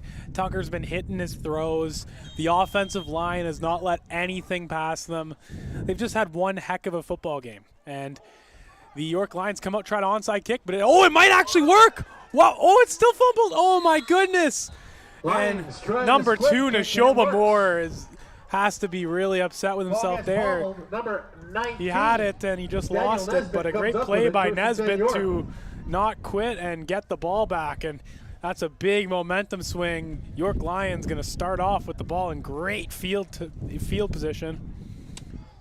I'm kind of just shocked that I just saw that. Yeah. That's not a Nashoba Moore type play. You don't see him make mistakes like that very often. Well, he wasn't the only one. Sean DeBoca was in the area too, and they just it's kind of just skipped through, and sometimes that happens on the field, on an AstroTurf field. So yeah, but not the start that I'm sure the head coaching staff over there wanted to see. So now the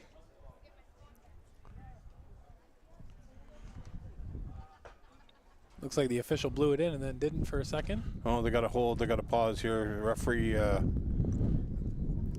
Fitzpatrick just ran back to the room, so I don't know what's going on. Could have forgot his flag or something. Not sure.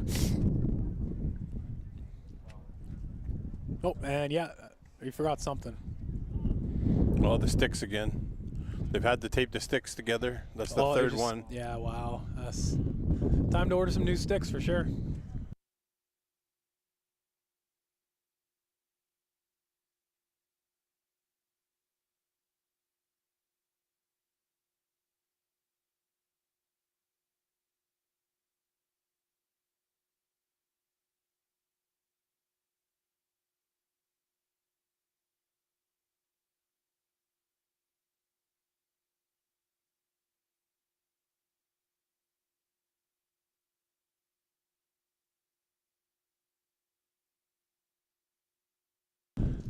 Looks like we had a little tape delay for the equipment failure for the yardsticks on the sideline.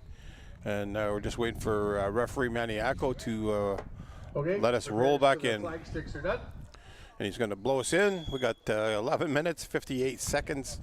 Hard to believe that kickoff only took 2 seconds, but.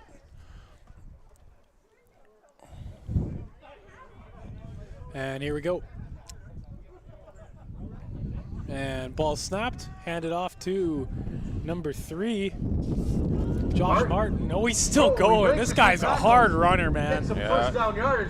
He's had one heck of a ball game. He's been one of the bright spots for this York Lions offense. He's brought down by, I think it was Blair Boudreau, number 5, and that will be first down. 11:27 left to go, and yeah, Evan Novello as well in on that tackle, number 3. Finally bringing him down.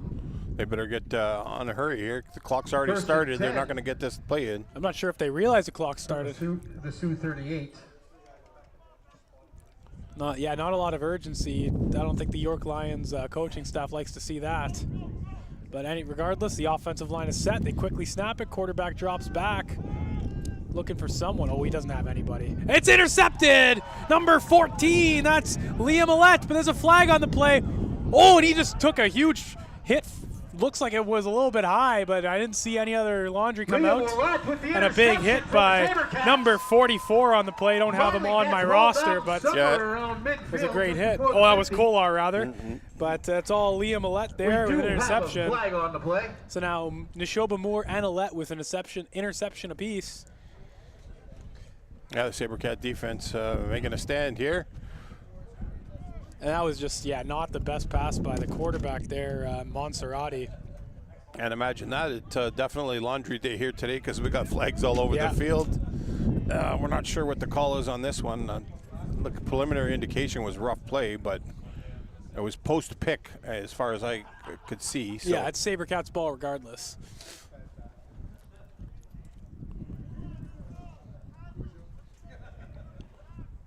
Yeah, definitely against the Sabercats because they're having a conversation with the York team here. So giving them their options. And it is the same pace of play as the previous half, it seems.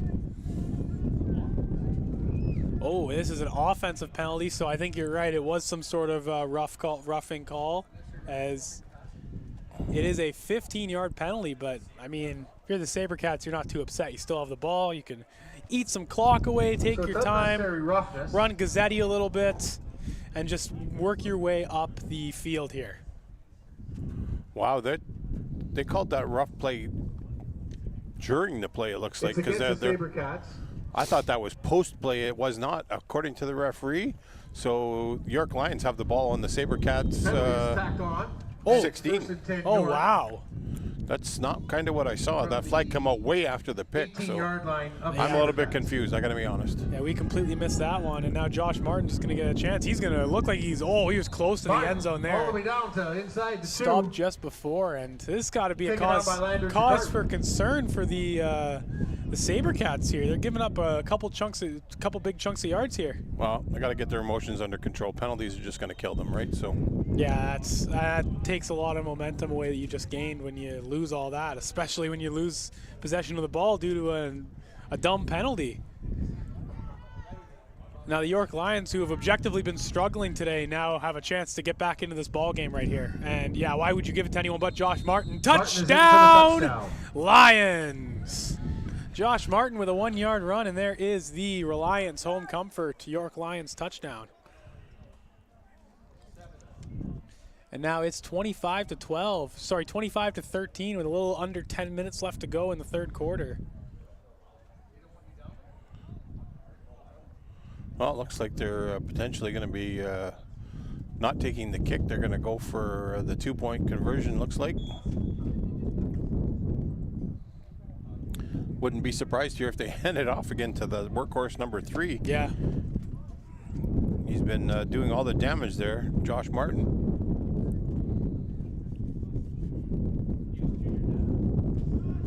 And there it is again. Josh Martin up the middle. York going for 2. Did not get it. 25 to 13. Just under 10 minutes to go here in the third quarter.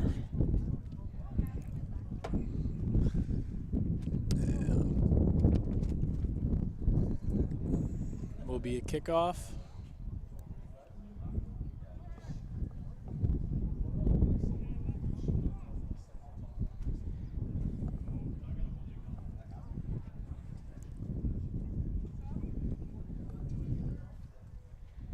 Scheme seems to just drag on. Those penalties that killed all the momentum that was going on here. So yeah, it was just a bit of a killer. We're getting quickly approaching the 2-hour mark for this game.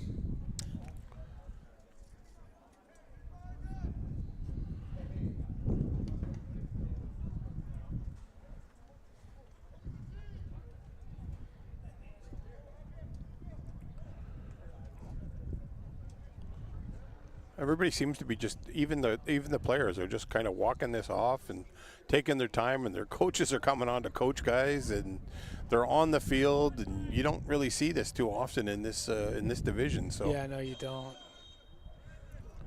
Especially at the U18 level, for sure, you really don't. And you don't typically see a lineman doing kickoffs. No, I don't. You don't see that at really any level. I've only really met one lineman in my, I don't know, 15 years of being involved in football that have ever done kickoffs. So there's the second lineman I've ever seen do kickoffs. And clock is running. Here comes number 88, Jack McPherson. Has some space, and he's ripped up and brought down by number 58, Benjamin Mengers. Number 58, Benjamin Mengers. And a flag. With the tackle, and we do have a flag somewhere around the looks to be objectionable conduct against. I think that is objectionable conduct. Yep, referee Grev just gave the signal. Objectionable conduct against the York team. Had too much to say. Yep.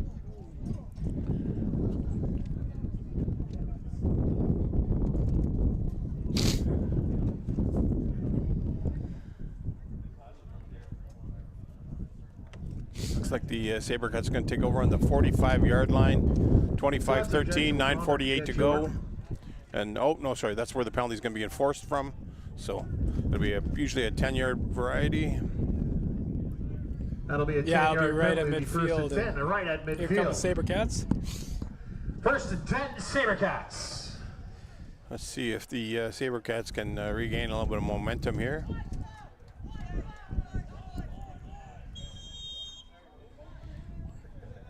First down at midfield.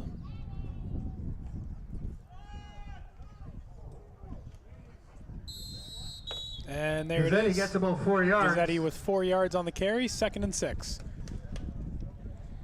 Looks like Nate Carter's having a little fun over here, getting his Darcy Windsor with the tackle. Getting his verbal game going, having quite the entertaining chat. Chasey having the wide receiver, he switched sides of the field. He was waving the other DB over. Come on over here, I'm over here, you gotta come find me. So.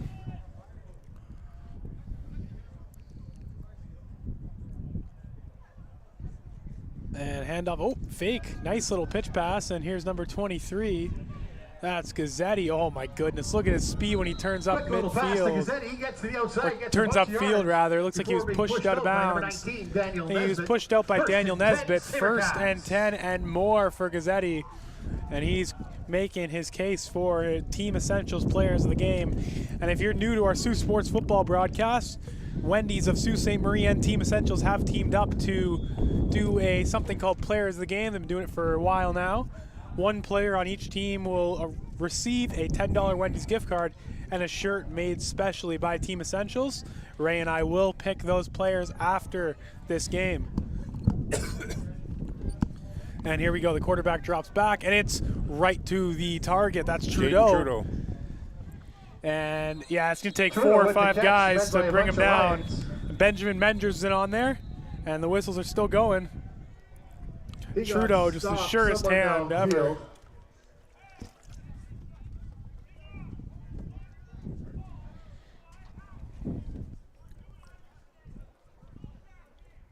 It'll be 2nd and about 4 at the 29-yard line of the York Lions. Sets up 2nd down.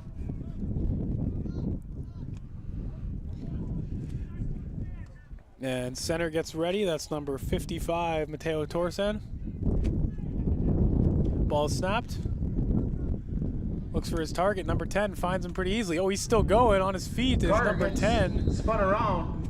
Nate Carter. He's eventually run out of bounds by Windsor. And he's pushed out of bounds by number 7, Windsor. It'll be 3rd down. I think they're going to go for 3rd and about 2 yards. It looks like. I'm trying to judge the early spot here. I think they go for it now that you say it's 3rd and 2. I thought it was going to be like 3rd and 5. I didn't think he got that much forward progress, but it looks like he did. So, yeah, I think in this position, you just go for it. It looks like they're going to do it. You've had immense success in situations like these this afternoon. So, yeah, it looks like Matty Tucker's staying out there. I assume, oh, no, Gazzetti's in motion, so it's going to be a pass. I was thinking a draw play to Gazzetti, but well, I don't think for the first down. He gets across the line. I don't think. Oh, he did get the first down. Wow. Yeah. Okay. He was over and he pushed him back on the tackle. Nice. So that's Jack McPherson, just another sure hand. Not the most flashy player, but he gets. No. Oh wow. They said he did not get it. it. So I was right. Wow. York takes over. So there you go. I thought. Yeah, I wasn't too sure. You know what? I think I was looking at the down marker as opposed to the secondary. Oh, that's okay. Regardless, McPherson is a very, very sure hand. He made that play, and just it was a better play by the defense. So it'll be 1st down, and now the York Lions they're gaining some momentum here, man. They looked a little dead in the water going into the first half, but they're showing a little bit, or going into halftime, but they're showing a little bit of fight, a little bit of resilience, and it's going to be an interesting last quarter and a half here. Yeah, it looks like they're going to try and establish the run here. They did in the second half, and they were pretty successful with it, utilizing that running back. So this is a great performance for a team that's as short-handed as them, that's for sure. And there it is, Josh Martin again. Oh my goodness, this guy's just bouncing around like Pinball Clemens. Wow, Back to Martin. Look at that. 1st down and more, but there is a another flag. flag. On the play. Number 22 for your Sabercats. Good for about 14 yards and a first down. I'm not sure what the flag is on, though. There was a bit of a hold on the receiver, so not sure. Holding against. Oh, that's a shame for the York Lions. Hold against the York Lions, so that's going to push them back. That's just so demoralizing for your your skilled position players. You rely on your offensive line, and they're usually, the first line of defense. But they've taken a couple holding penalties, the York Lions, and you really got to tighten that up and get that out of your game. They should be going back further than that. Yeah, I think they should be. You're right. It was like 2nd and 5, right? Why aren't they moving back? Did I miss something? No, I don't think you did. I think it was 2nd and 5, and then, yeah, it should be at least 1st and 15, or 1st and 5 rather, or maybe not. I don't know. That's weird. Oh, pass almost intercepted. We're gonna have to go back and watch that replay though, because I think we might have missed something. But 2nd and 10 rather. Number 48, Michael Weiss, was able to break it up. Falls incomplete. And yeah, I'm really confused because it was first down, too. and he went, and then now they're still on 2nd down. Yeah, that's. Well, some questionable. Yeah, to say the least, that's for sure. Be going back and watching the game film just to see, because that's really puzzling me now that I'm thinking about it. And oh my goodness, look at this guy's speed. Josh Martin just runs out of bounds, avoids the hit. Yeah, this kid's got some speed for sure. Good run for about 23 yards and a first down. First down, 23-yard carry for Joshua Martin. That's another guy that has university level speed for sure. He's pretty much been the entire offense for York this half. Yeah, well, you know what? Riding the bell cow, so when you got that much elite speed and you can make things happen, keep feeding him the ball. And here we go. 5:51, and the ball snapped, and exact same play up to Martin. This time it's snuffed out by number 94, Ashton Sachin, and as well as number 48, Weiss. That's a couple good plays by Weiss in a row, and 94, Ashton. There is an injured player on the York region side. 4 yards. We do have an injury. Number 4 for the York team. That's one of the Monserrati brothers, so we'll take a quick injury timeout. For a little bit. 5:33 remaining.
Okay, we are back. 2nd and 6, and the injured player is off the field. We wish him the best. Hopefully he's able to recover and to get back in the game today.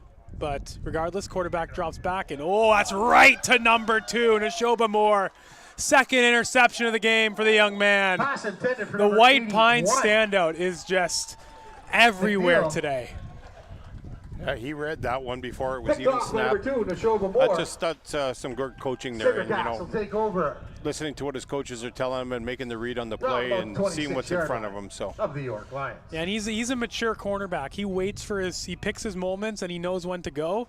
He's going to be a leader next year. I'm not sure if he's coming back, but if he's playing on this team, I assume he would be, right? I'm pretty sure he's only a grade 11. Oh, there you go. He has 2 years left if he so chooses. So here we go. First down for the Sault Sabercats.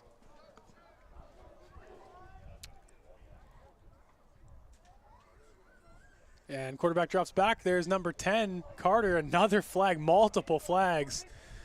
Nate Carter with a little bit of elusiveness. And another is flag. Nice pass brought Nate down by Carter. Benjamin Mengers, who's having a pretty good half as well. That's his 5th Tucker tackle of hit the as half. he throws. Of the half, rather. Looks like he's got first down yardage, but we do have a couple of flags on the play. And we'll see what these flags are quickly. There's 3 of them. Head referee threw one, referee Grev threw one, referee Corelli threw one. And I will say, for a team that is this short-handed, the York Lions are playing one heck of a game. Yeah, you know what? At the start, I thought it was going to be a blowout, but you know, they got that fortunate call that we watched the review that the referees didn't exactly get right. So it provided them with their first score, and then they were able to punch one down there. But you know, Sabercats are 4 minutes and 44 seconds to go here in the third quarter, and they're pushing down the field. So we're going to see how these penalties shake out. And you know what? We talk about that missed call, but fair play to the York Lions. They stayed with it. They didn't quit. Even if you think it's an objective incomplete pass, you never quit until the whistle. They did that, and they capitalized on a bad call. So pass interference against the Sabercats. Rough play against the York. We got a block from behind against Sabercats. First down, White. And unnecessary roughness on York. That'll be 1st and 10 for your Sabercats. So those will be offsetting. Sabercats gifted some pretty great field position here. And the center, number 55, Torresen, gets ready. Number 58 on the line, Aiden King. So this might be where one of their players, it's his second objectionable conduct. Oh, he's out then. Because if you get 2. They're going over to have a conversation with him. So I'm not 100% sure, but that could be what the issue is here. And we'll see. Yeah, everything that has possibly happened that would cause a stoppage has happened today. So wouldn't be surprised if it's another stoppage. And now that we're quickly having a break, I just want to shout out the unsung heroes for the Sabercats, the O-line. There's Torresen, Aiden King out there, Esposito, as well as number 90, DeValentin, number 68, Andrew Church. And now we're back to play. And Direct snap a nice run. Direct snap. somewhere McPherson takes it again. line. He gets a couple yards there. He knows how to take a snap. Of course, the backup quarterback for the St. Mary's Knights this year. And I believe he started the final game of the year. He played quite well. Yeah, it was the injury to Tucker. So Right. 5 yards to on that play. So I think Sword 2nd and 5, 4:20 to go in the third. tackle for you.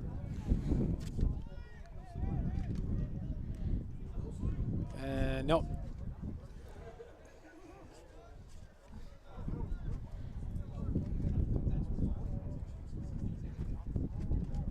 And Tucker drops back, does not find his target. No, he Tucker was looking for McPherson. trying for McPherson. It looked like he incomplete. rushed that throw just a little bit. And Yeah. I think he had a little bit more time than he thought he did. So I think he definitely did. But field goal unit coming out.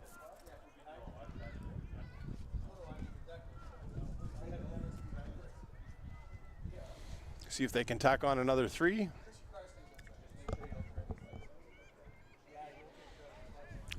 .416 left to go in the third quarter. Kind of hard to believe we have that much football left to go, but we do. And here we go. Oh, punt or kick is up rather. And it Vecchio's is kick good. is up and good. 28-13, Good for 3 more 4:03 points. left to go in the third quarter.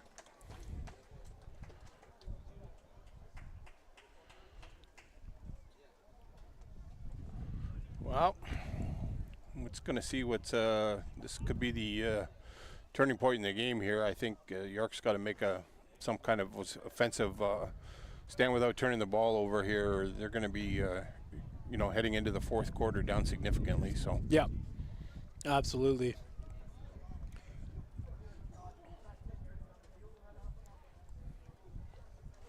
looks like they're going to take the ball at the 35, and we'll be off to the races. Yeah, they'll elect to take the ball. Of course, at this level, you can decide if you concede a field goal, whether you want to take the kick or you want the ball at the 35. And it's the second time today these guys have elected to take it at the 35. Probably the right call. And they break their huddle, getting ready to go here. I can imagine number 3, Josh Martin, is going to be seeing the ball here. He's had a stellar second half, just hasn't been able to work the ball down the field and get some points. And here's another stoppage of play and a flag. False start. O-line jumped. Oh, there you go. And this, or 2 of the O-line jumped and 1 didn't snap the ball. So yeah, still remarkable the amount of injuries that these guys have without 8 players on their roster today. I'm sure guys are banged up, but they're still going, so it's great to see the amount of fight that these York Lions have. And there's Josh Martin, just a great hole opened up by the O-line, brought down by number 29. take it and go, Jay. Martin with the carry. Superior Heights Steelhawks standout. And second and 9 for the York Lions.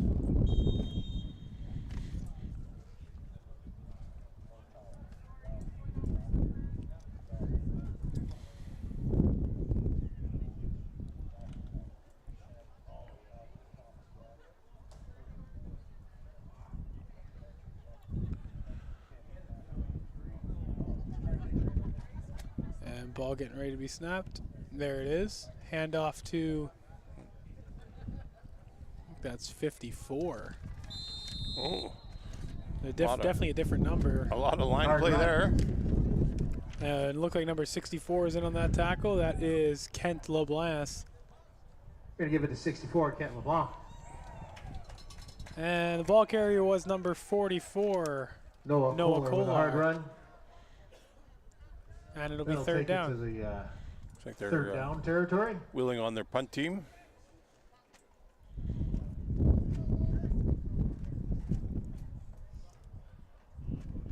Be 3rd and 6 with 2 minutes and 28 seconds left to go.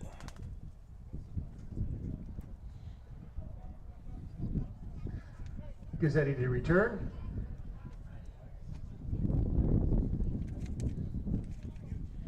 Oh, short kick. Yeah, they're able to give him the 5 yards, and Gazzetti steps out right away. Stepped out of bounds as he caught the ball. First down for the Sabercats. 2:09 left to go in the third quarter. Ty Vassal on the coverage.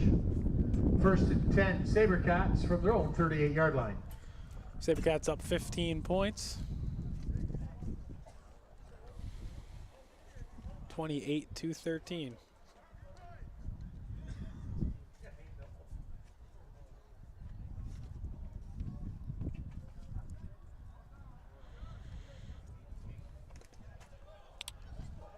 And here come the offensive linemen getting ready. Yep, whistled in.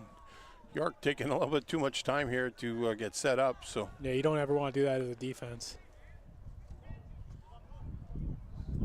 And quarterback drops back, and another whistle. Play is blown dead. well, that was they gave him that timeout that pretty late there. So I'm surprised because that ball was snapped. Yeah, they shouldn't have called that for sure. Unless one of the interior players called timeout. So Oh, yeah, I suppose. But another TV timeout here.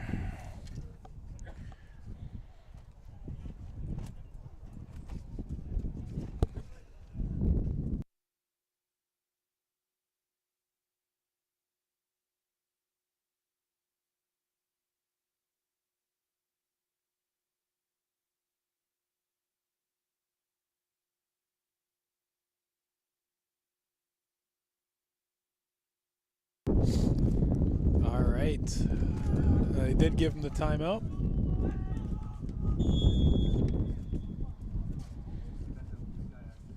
And oh, pass is blocked. And this time it's blown dead.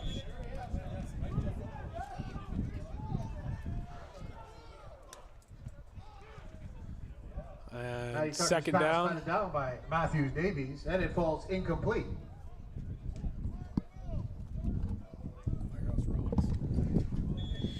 Well, at least they didn't call that one a fumble. So second down, 2nd and 10. 2nd and 10 for your Sabercats.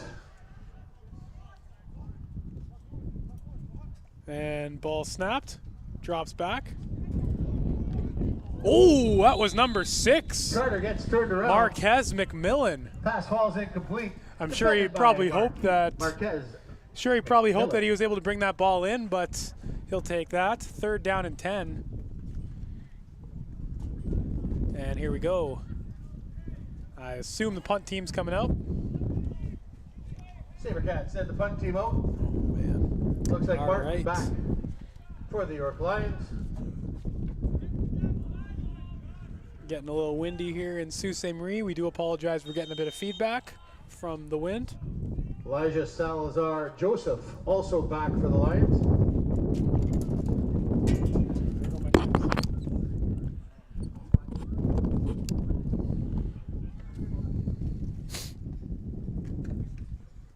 And ball's kicked. Nate Carter nails a big one. Oh, Beautiful kick. Martin picks it up on his own 25. Gets out to about the 35. Kian Derboka with the tackle.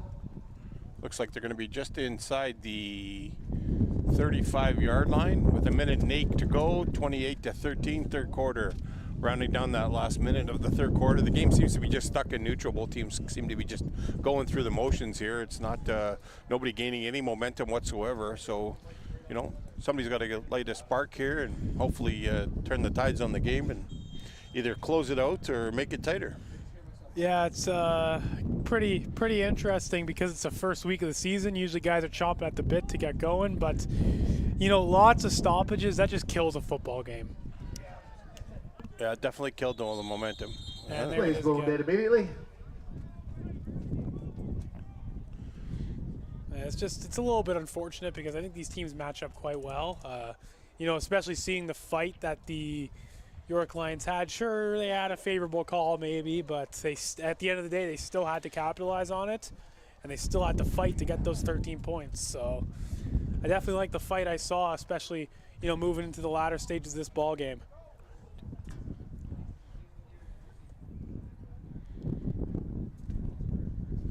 And of course, the U18 Sabercats will be back June 1st, taking on the Vaughan Rebels, having a week off after tonight.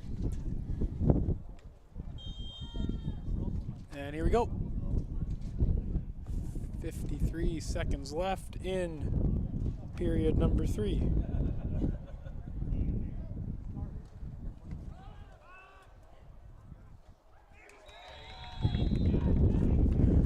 And that'll be Montrez incomplete. pass intended for Windsor. It was Broken up by intended Gauthier. for number 7, Incomplete. Darcy Second Windsor, down. 2nd and 10. Dakin and Gauthier having a really strong game on defense here. Another stop on his end. So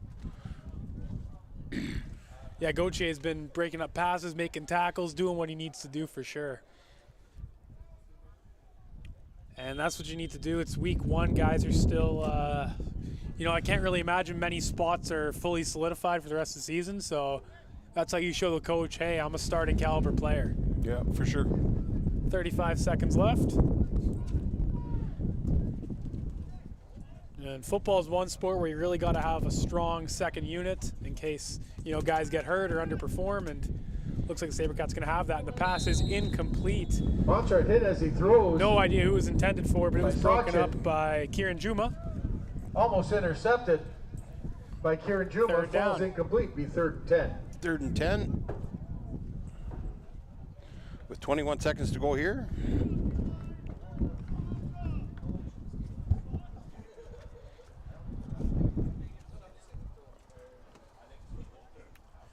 And they're going to be at the 34.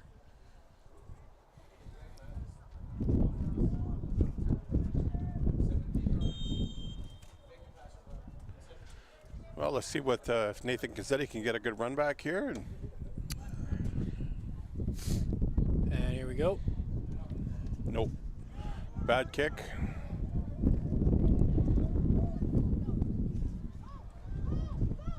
Picked up by And another Gazzetti. flag.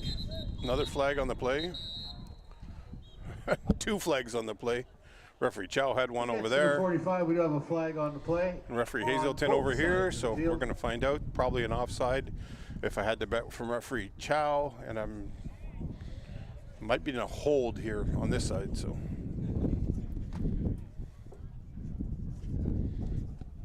Yeah, likely a hold. I think referee Chow and referee Hazelton are having their own.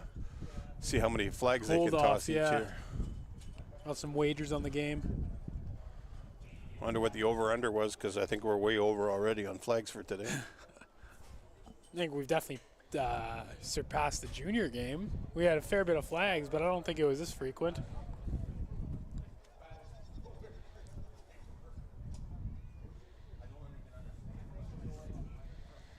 Wow, these calls seem to just take forever for explanation-wise. Yeah. I've never really seen them drag on this far. Usually it's very decisive. They know what the penalty is. And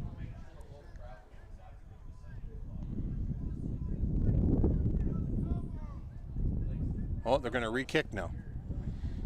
And presumably the last play of the third quarter. All right, after the offside penalties applied, it'll be third down still, and they're going to re-kick. And there's the quarter. Oh, fake. And that was a good play call, but an even better tackle. Big number Play 20. doesn't work.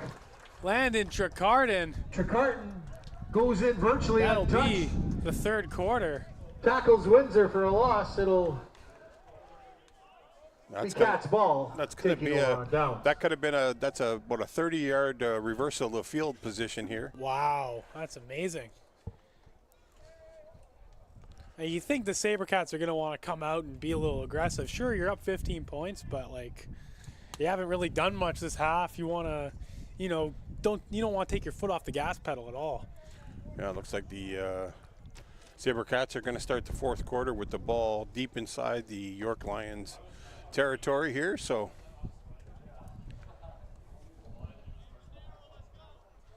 referee Grebs stepping off the appropriate yardage, and he's down right at the 25-yard line. So great field position for the Sault Sabercats to work onto their see if they can build up on their lead. So Yeah, great field position for the Sabercats here. Like you said, deep in York territory, their own 25. And the clock's running. Here is the final quarter of the game.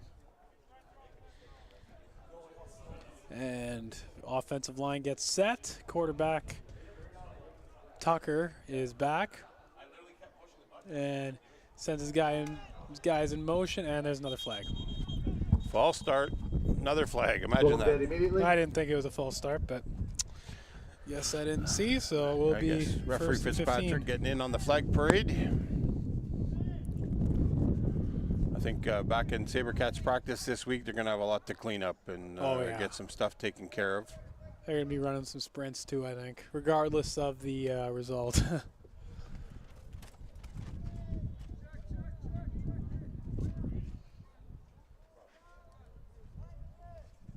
Oh, I suppose that was just a mouth guard warning because it did not go back.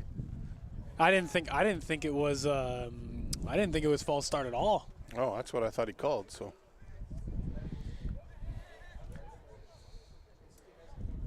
And here we go. Looks like Tucker's still in at quarterback and hands it off to Gazzetti. Finds some space. Oh, sorry, that's Vecchio. I apologize. Just so used to calling Gazzetti. And he's tackled by number 7, Darcy Windsor. 21, Nicholas Vecchio. And looks like it'll be an injury timeout as well. Well, I hope we're in any big plans, folks, to watch something else tonight, because we might get this game done by about 8 o'clock tonight at this pace. I'm thinking probably 7. We'll see, but it is 6:24 p.m. Game's been going on for creeping up to 2 hours, 30 minutes. You're muted.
we got 11 minutes and 7 seconds. Sabercats second down and 5 to go.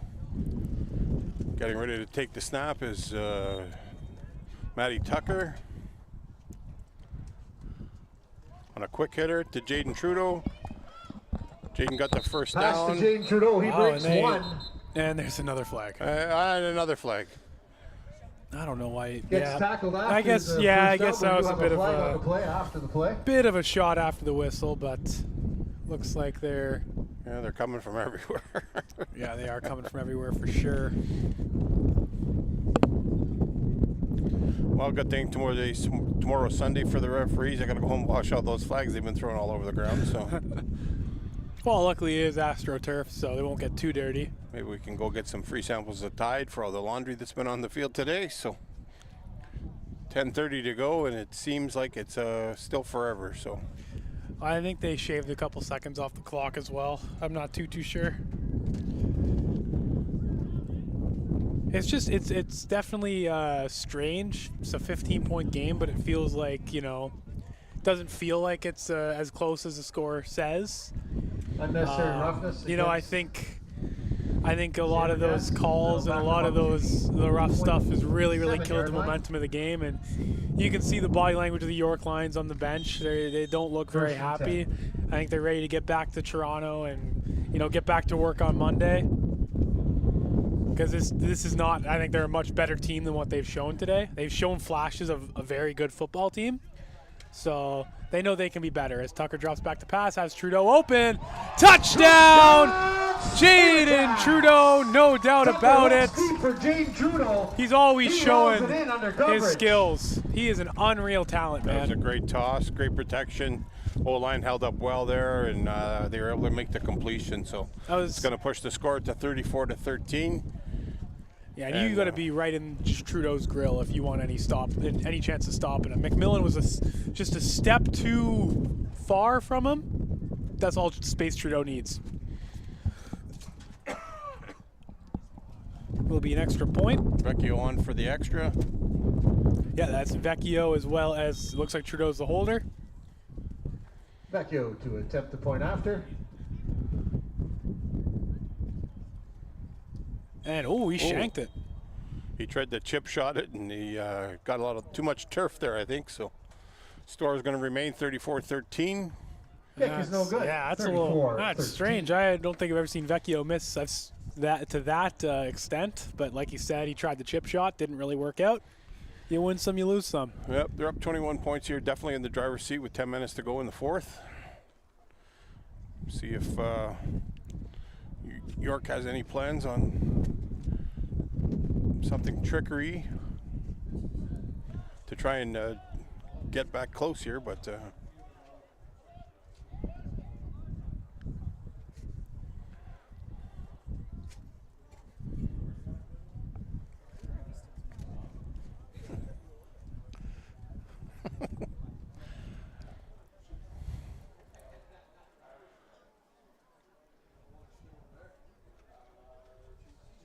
you'd think this should be routine at this point, where they're just running onto the field. They know who's going on and who's going off, but there seems to be a lot of coordinating. Yeah. I think the injuries are taking their impact on, you have certain people ready for specials, and Thursday night practice somebody gets hurt, and now you're having to make all these substitutions, and it's definitely delaying the game, dragging it on. So absolutely, I agree. And yeah, week one, we're still working out the kinks. Didn't really expect it to drag on like this, but things happen. It's an unpredictable sport.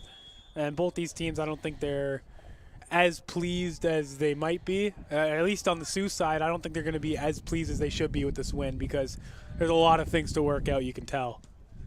And you can't really be upset with those kicks by Vecchio, though, that's for darn sure. No, all the way inside the 5-yard line. So there's number 8. He's still going. Wow, what a run. Oh, my goodness. That's 3 tackles. He's broken.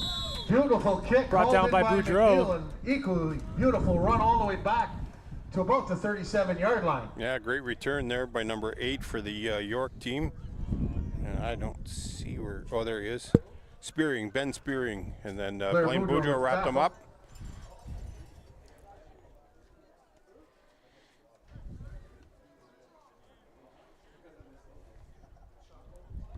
First down for the York Lions. 10 minutes even.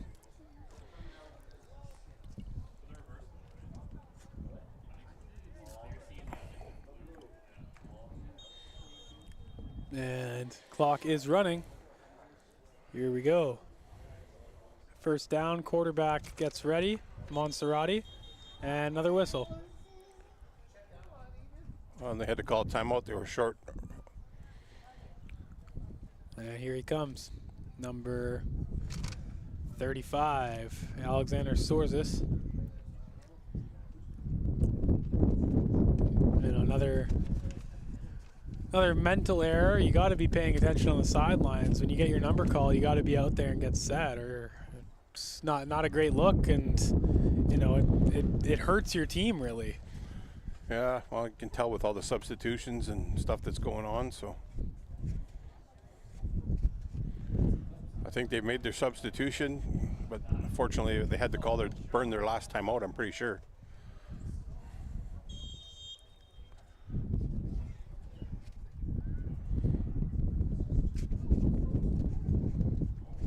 Quarterback drops back.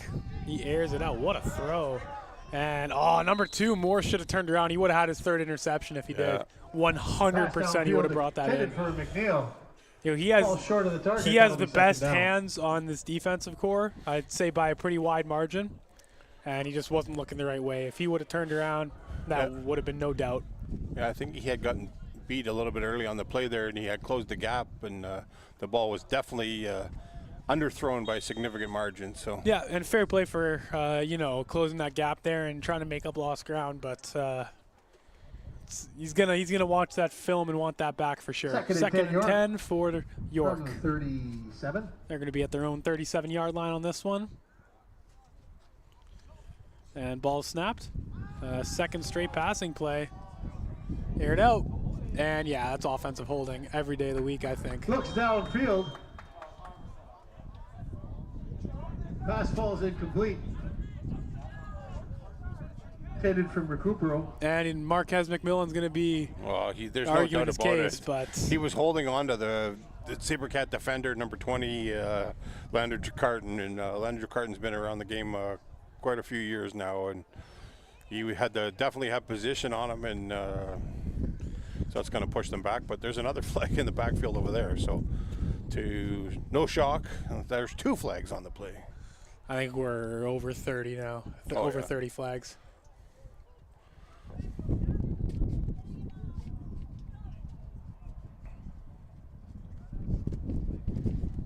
The boss is fixing us back up here. We'll see what's going on here. And we'd like to thank you for joining us. Sault Sports TV, True House Radio, Rogers TV from here to White River. Much appreciated.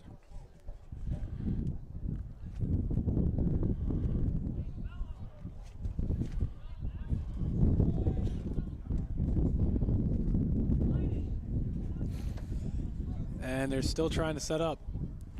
They're going to call it. They're just declining it, and then it's going to force So the York to either go for 3rd and 10, or it's going to be a punt situation. So 3rd down. There's also a hold. So there's 2 penalties against the York team. Wow. And now they're going to have to punt the ball or go for it on 3rd down. Set up 3rd and 10.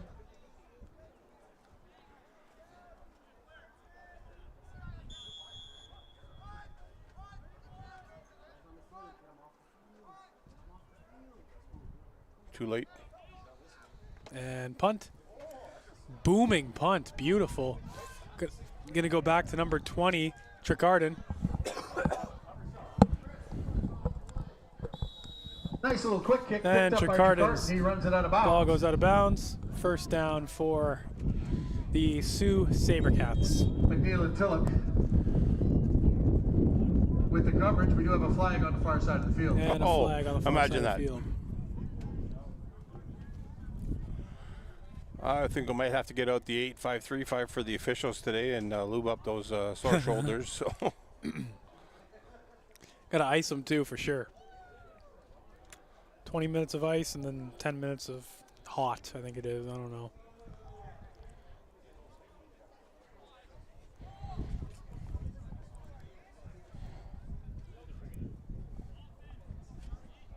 And a great turnout today, though, that's for sure.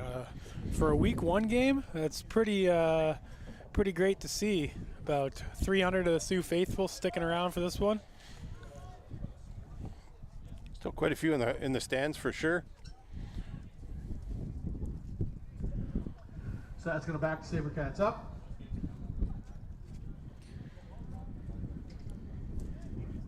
First and 10 Cats from their own 48-yard line. And first and 10 from their own 48. The clock is running. We're under 9 minutes left to go in the ball game.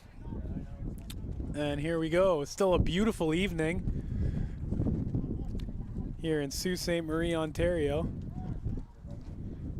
Hand off to Vecchio. He's met immediately. Hand off to Vecchio 50, is met by Isaiah Humphrey and Diego Tillich. With the tackle. So it will be second down.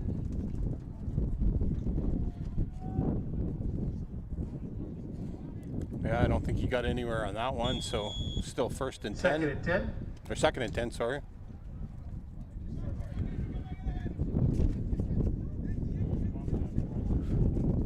Yep, second and 10 for the Sabercats making some line call changes here.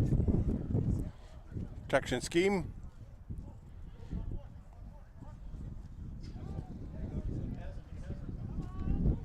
And sack in the backfield, number 50. 50 for the Lions. That is Isaiah Humphreys. Great tackle. Yep. Isaiah Humphrey. Tell you, I give credit where credit's due, and York hasn't give up on this game. They didn't send. They're not mailing it in. They're trailing by a significant margin, and they're still playing hard. So hats off to them. Yeah, absolutely. And it's tough, like we say. It's it's a game that doesn't really have a lot of momentum, nor does it have, it's a lot of guys going through the motions. So it's Carter to punt. Tough to stay motivated in games like these for sure. Well, see if Nate Carter can bang off another good one. Then spearing number 10, Elijah Salazar Joseph. And that punt goes back, going to be recovered by Ball well over number Carter's 10, head. Nate Carter, and a great opportunity for York's going to get the ball down inside the 10-yard line here.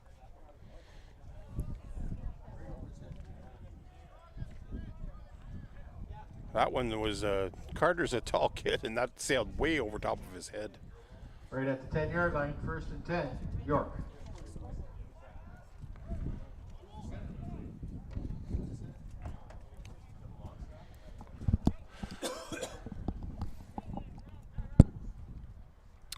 And it'll be first down deep in York territory, or sorry, deep in Sioux territory. 7:28 left to go in the ball game.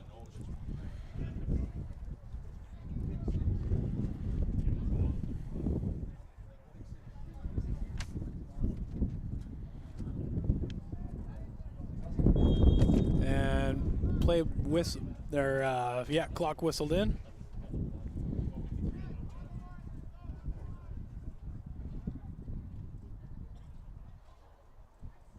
And another flag. Imagine that. Quarterback rolls out.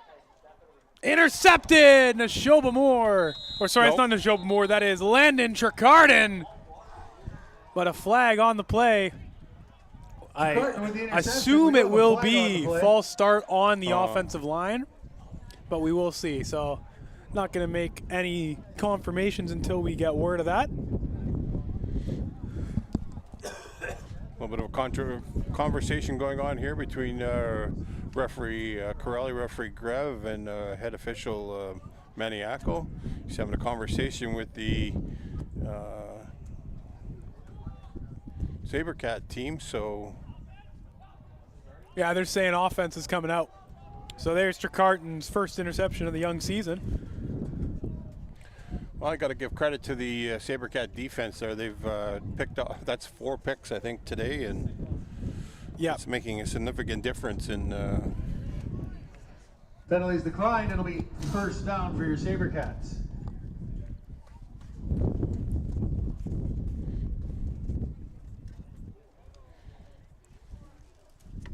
And yeah, here we go. It'll be 7 minutes left to go in the game.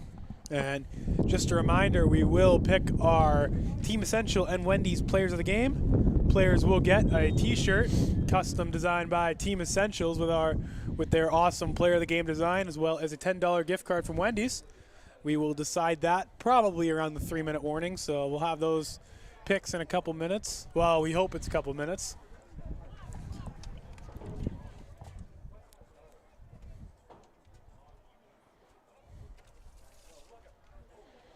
And ball carrier is number 21, Vecchio, brought down. Hand off to Vecchio.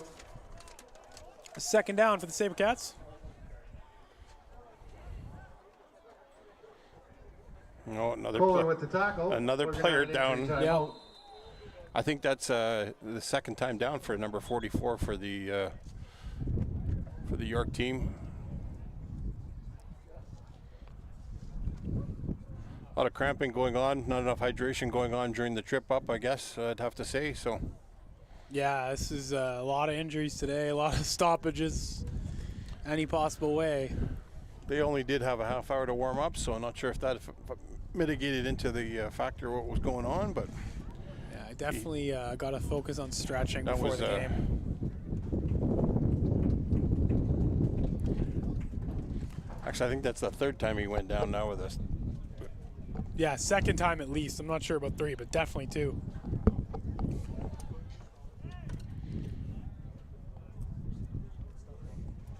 .6:27 left to go in the fourth quarter. This game quickly approaching the 3-hour mark. I think it's gonna be close if we get there or not. We started just after 4 and it's 6:42. And another flag. And there you go, is another flag, but also a big run. Here's number 23, Gazzetti, with a lot of space. He's still going. And he's pushed out by number 58, Benjamin Gazzetti Ventures. gets around the end, gets past the 50 before he's But there's another flag. Flag at the 24.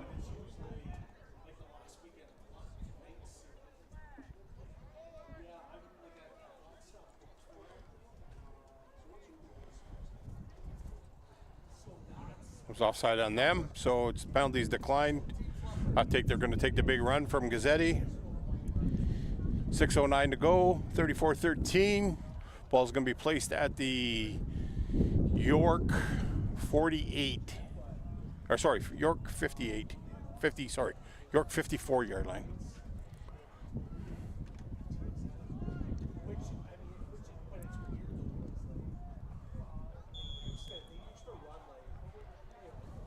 And here we go. At around their 48-yard line. Quarterback gets ready, gets set, snaps it, hands it off to Vecchio. Holy flags. And 2 more flags. So Vecchio gets 3-4 we'll hard yards before being taken down. Flag on the play, 35. Alexander sorts this on the play. And down to 5:47. So we're slowly but surely chugging along.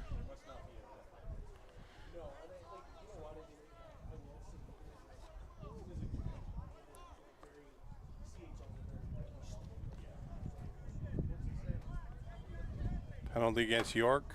They're going to move the ball down. Another first down. There we go. Substitution against York. It's going to be a 10-yard penalty, 1st and 10 for your Sabercats. And clock is running. Oh, looked like he jumped. Oh, I guess he got back in time.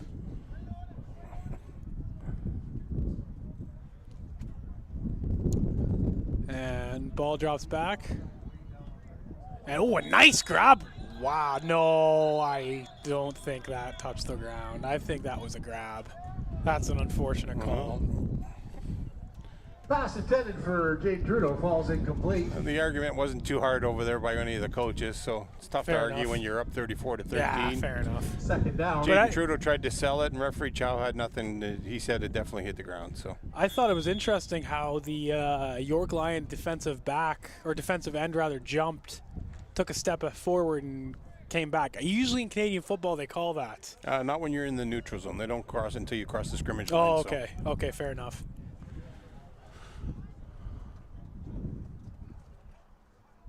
And ball snapped. Quarterback Tucker keeps for himself. Wide open. Yeah, surprising to see a passing play. Tucker takes the handoff. And yeah, Matty Tucker, I think he might have rushed his progression there. I don't know. He had. Oh yeah, I saw him too. He said William Hyden's wide open there, and he just overthrew him.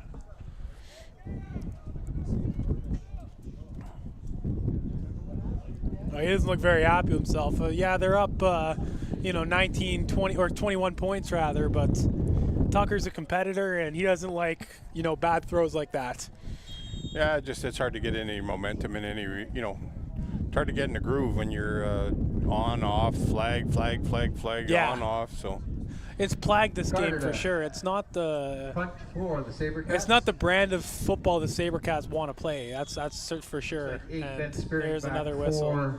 And now Sabercats had to burn a timeout too. And York has called a timeout. Oh no, York's called. Sabercats have called a timeout. Sabercats, yep. That was their first of 2 timeouts. Yeah, because they had to run a player on the field, so.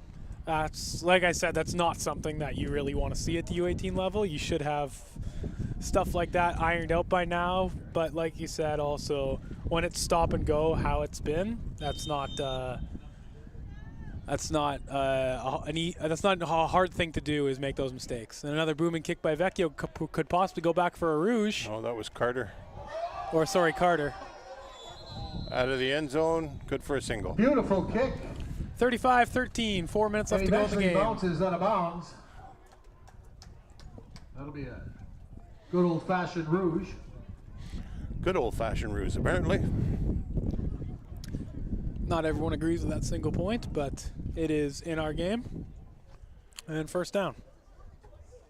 I personally don't know if I like it after a field goal. I don't think if you miss something, I don't think you should get a point for it. Well, if you punt it in on a single, that's. I like that, but it's pretty funny watching in some CFL games. They're just punting the ball back and forth, trying to avoid the point. It's uniquely Canadian, that's for sure.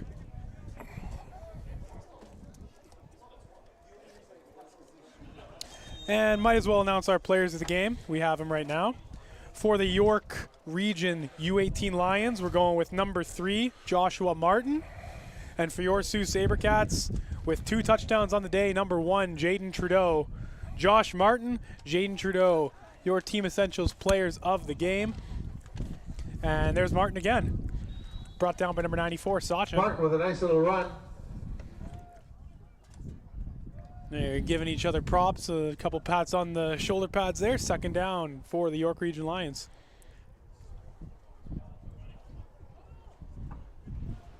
Martin with a good hard run, gets about 8 yards. Down under the 4-minute mark, 3:50 to go. 35-14, ball on the 42.5-yard line of the York Lions Football Club.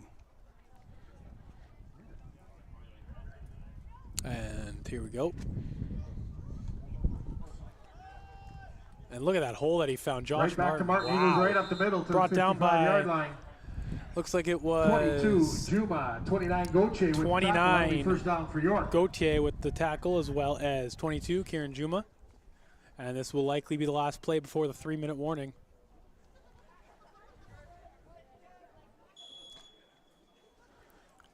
And on the line, it's number 44, Donovan Matthews, as well as 94, Sachin. Looks like 32's out there as well. That is Mateo Rodriguez, as well as 33, Ethan Aruda. So a couple new faces on the defensive line. Sorry, that is Mateo Rodriguez Larondo. And the ball's up and batted away. That's a new quarterback in there, too. Change your quarterback, number 4. And, oh, yeah, that would be. Montserrat. Oh, it's the other Montserrat player. I assume those two are brothers. Pass intended for McNabney. Falls incomplete. And there's a 3-minute warning. 2 minutes, 45 seconds left. It looks like the Sabercats will be going home with a victory. We'll see what the margin of victory will be after this one. And certainly a sloppy game on the Sabercats side. However, that's just sometimes how the cookie crumbles. They're going to take the win for sure, and they're going to probably not be as satisfied with this one as, a 35-13 game might feel. But at the end of the day, you still got the job done. Martin finds some space to the outside, and having a tough time containing him. Off to Martin. He gets way around the end, way down by the 20-yard line. First down and a lot. Maybe even deeper. Mateo Palumbo running him out of bounds.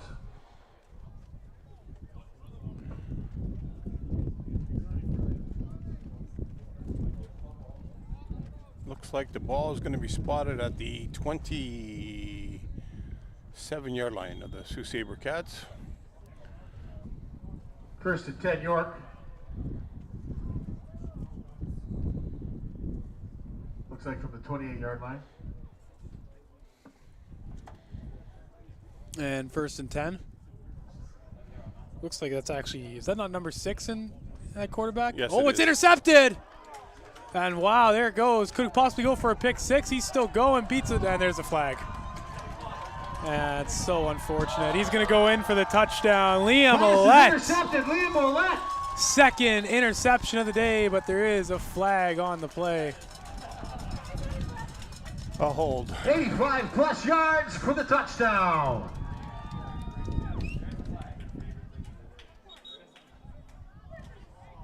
They have a flag on the play somewhere on the 20 across the field.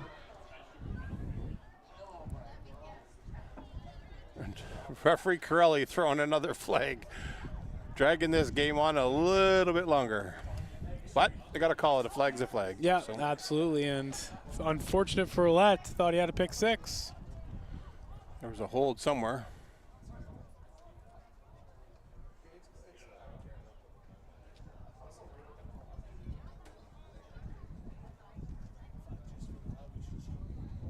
I'm not sure what's going on here now.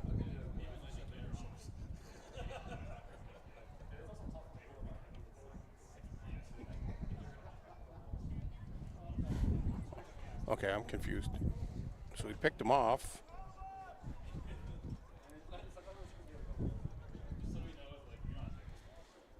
The hold was post. So we got a hold against Sabercats. Must have been After post the interception? after the interception. Okay. Yeah, it's a touchdown. Or it'll be coming back. Yep. Yeah. So, however, there was the Oh, but hold they was, get the the- post was past the interception. The interception had already occurred. Yeah, that makes So sense. now they yeah. get the ball back. So That's just unfortunate, though. Varpio win at quarterback for your Sabercats now. 2:18 remaining in the game. And it looks like it is a new quarterback in. Alex Varpio. And drills it, but Varpio's pass is low, it'll intended be for, incomplete. looks like 26, William Idens.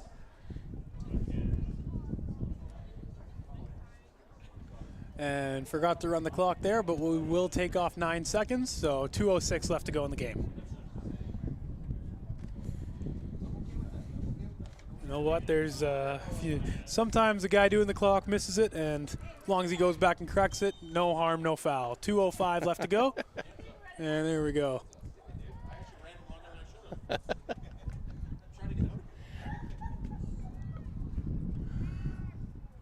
Oh my goodness, he should have brought that in. That Pass was in on the Nate hands of Carter. You don't see that Ball's very incomplete, third often down. from Nate Carter. He's usually, if he has it in his hands, he's bringing it in. Yeah, Varpio had some mustard on that one, and Yeah, he wasn't able to bring it down. so. Probably a little too much juice. 2 minutes left. This game has been a marathon, that's for sure. There's been some, exciting moments, and I think these teams match up well.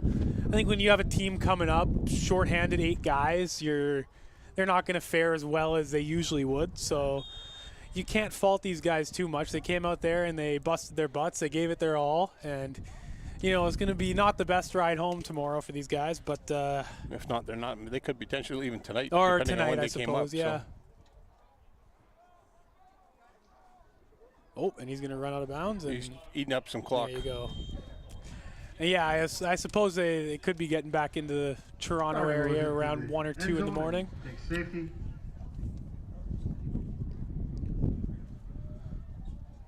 $35-13. Looks like Or, the 35-15, excuse me. York will take it at the 35 after conceding the safety. Minute 53 left to go.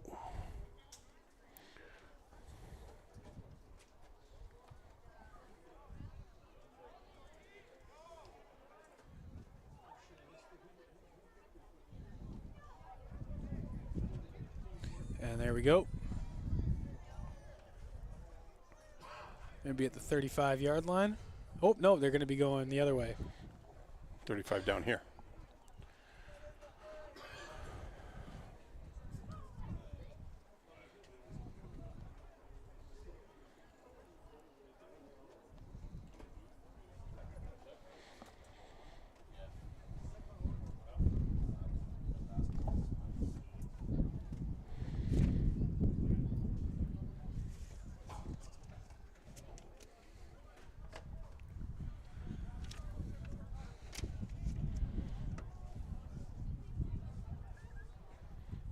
And first down. York takes over on their own 35. We got a minute 53 left.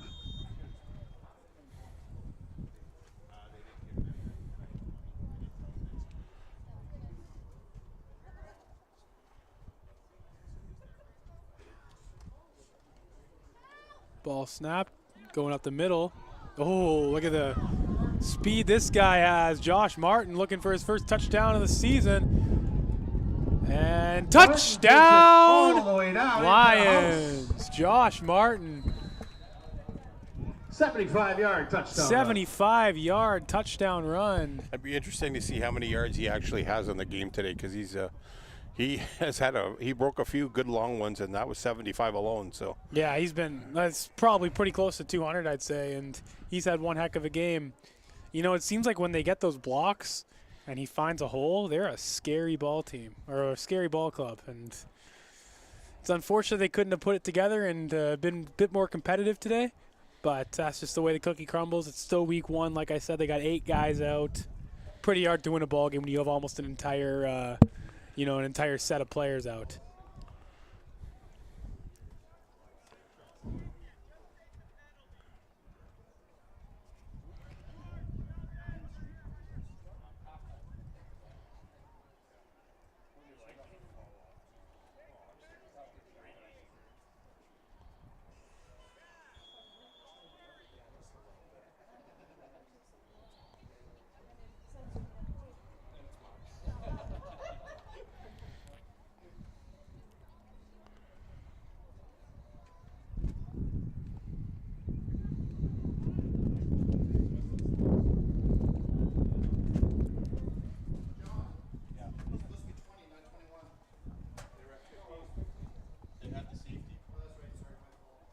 Okay, and getting ready for the extra point. Likely gonna. Oh no, they're going for just the one. yeah, I know they took the penalty because they had to run players onto the field to kick the extra point here. So oh, they took a penalty. Oh, I completely missed that. $1:39 left to go. And this has to be one of, if not the longest football game I've ever been a part of. yeah, we're over 3 hours here today, so this usually doesn't happen. It's usually 2 hours, like maybe, 2:15. All of that to have it blocked. Yeah, it's just, oh man. Stick is no good. I can imagine that the Sabercats' primary goal now is to eat this clock away. I can't imagine they're going to be throwing. If they go out and they throw the ball, I'd be shocked, honestly.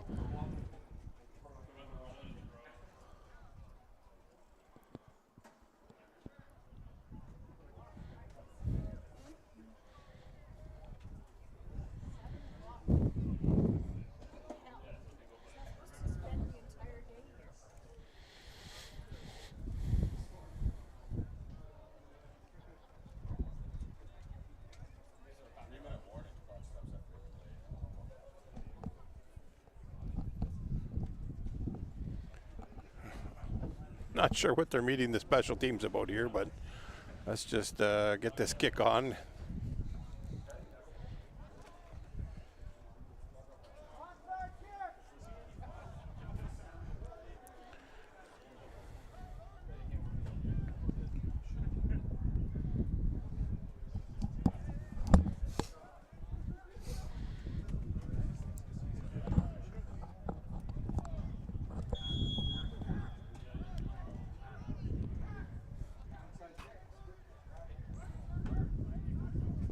And likely onside. Yeah, that's. Oh, you got to fall on the ball there, and the Sabercats did. Try to get control of the ball. Sabercats land on it. It'll be 1st and 10. 1st and 10.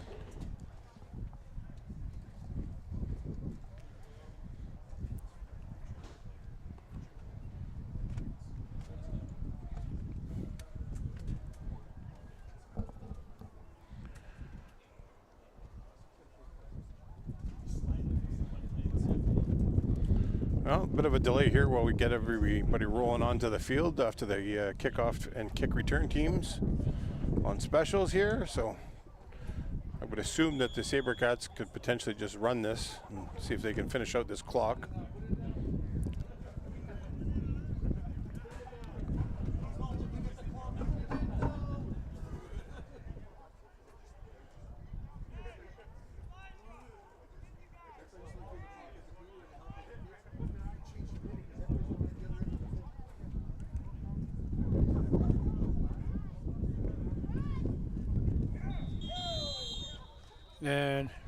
Second Number down. 21, Nicholas Vecchio with the run. Clock stops Vecchio with every another play, carry, so gets a couple of good hard yards.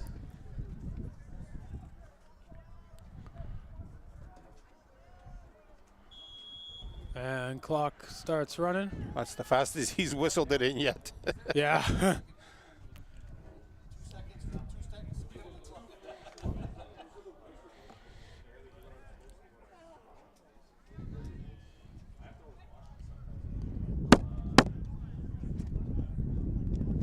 And there we go. He's dropping back. Oh, it's a QB keeper, actually. There's Matty Tucker with the keeper, and Tucker he's with a going to fall out of beautiful fake to bounds. Gazzetti. He gets around the end and around the corner. Good job getting, Gets up to making a almost play the, there and getting some 53 yardage. Line, 54-yard line. Not quite first down yardage. And it'll be about 3rd and 3. With 58.1 seconds to go. Hopefully they can get this done in the next 20 minutes. Yeah. Man. It's unfortunate because, like I've been saying a couple times, I think these teams match up well. Today was just not the, type of game either team's predicted, I don't think.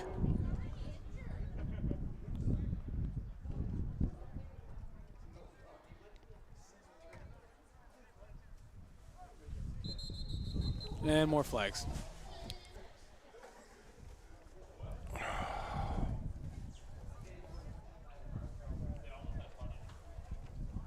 Time count violation. And time count violation. There was no point in them delaying snapping the ball there because the clock doesn't run. So.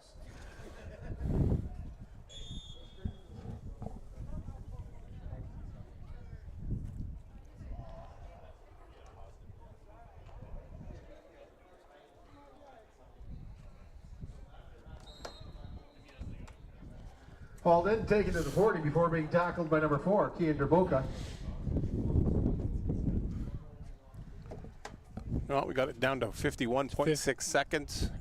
I think if we're lucky, we'll get it down to 45 seconds next time. Or next play, rather. Be interesting to see what York does here. I think there's potential for this team. I think the coaching staff kind of has to.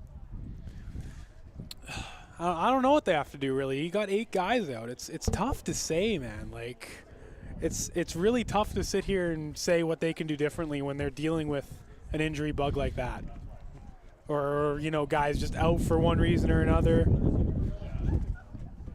So, I think they're a very good football team. I think that number 3, Josh Martin, is elite. I think that offensive line is really good, but they just weren't able to put it together today. And they go up to Martin again. Martin, yep.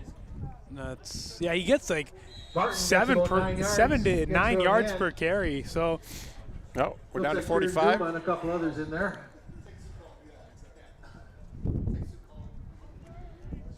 and wow, he got a first down there. I didn't think he got it, but I guess he did.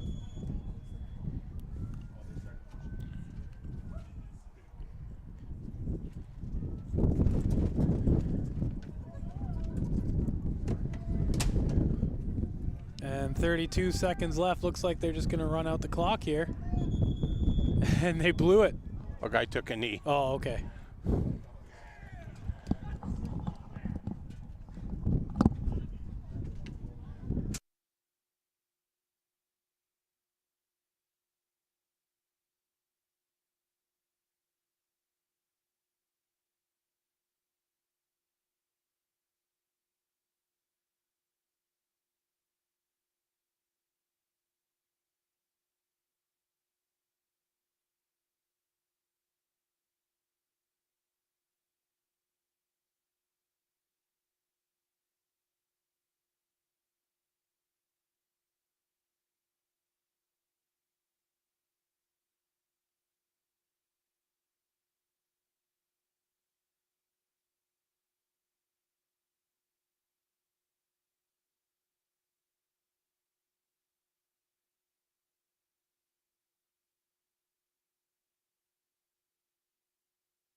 We do thank you for tuning in on Saultsports TV or Rogers TV. It will end a 35-21 victory for your Sault Sabercats. As we get rid of the last 13 seconds here, Ray, you have anything to add for this these two games this afternoon? In the immortal words of one of the old sitcoms, say goodnight, Gracie. We're done. There you go. All right, for Ray Basil, my name is John Ostrowski. 35 Sabercats, 21 Lions.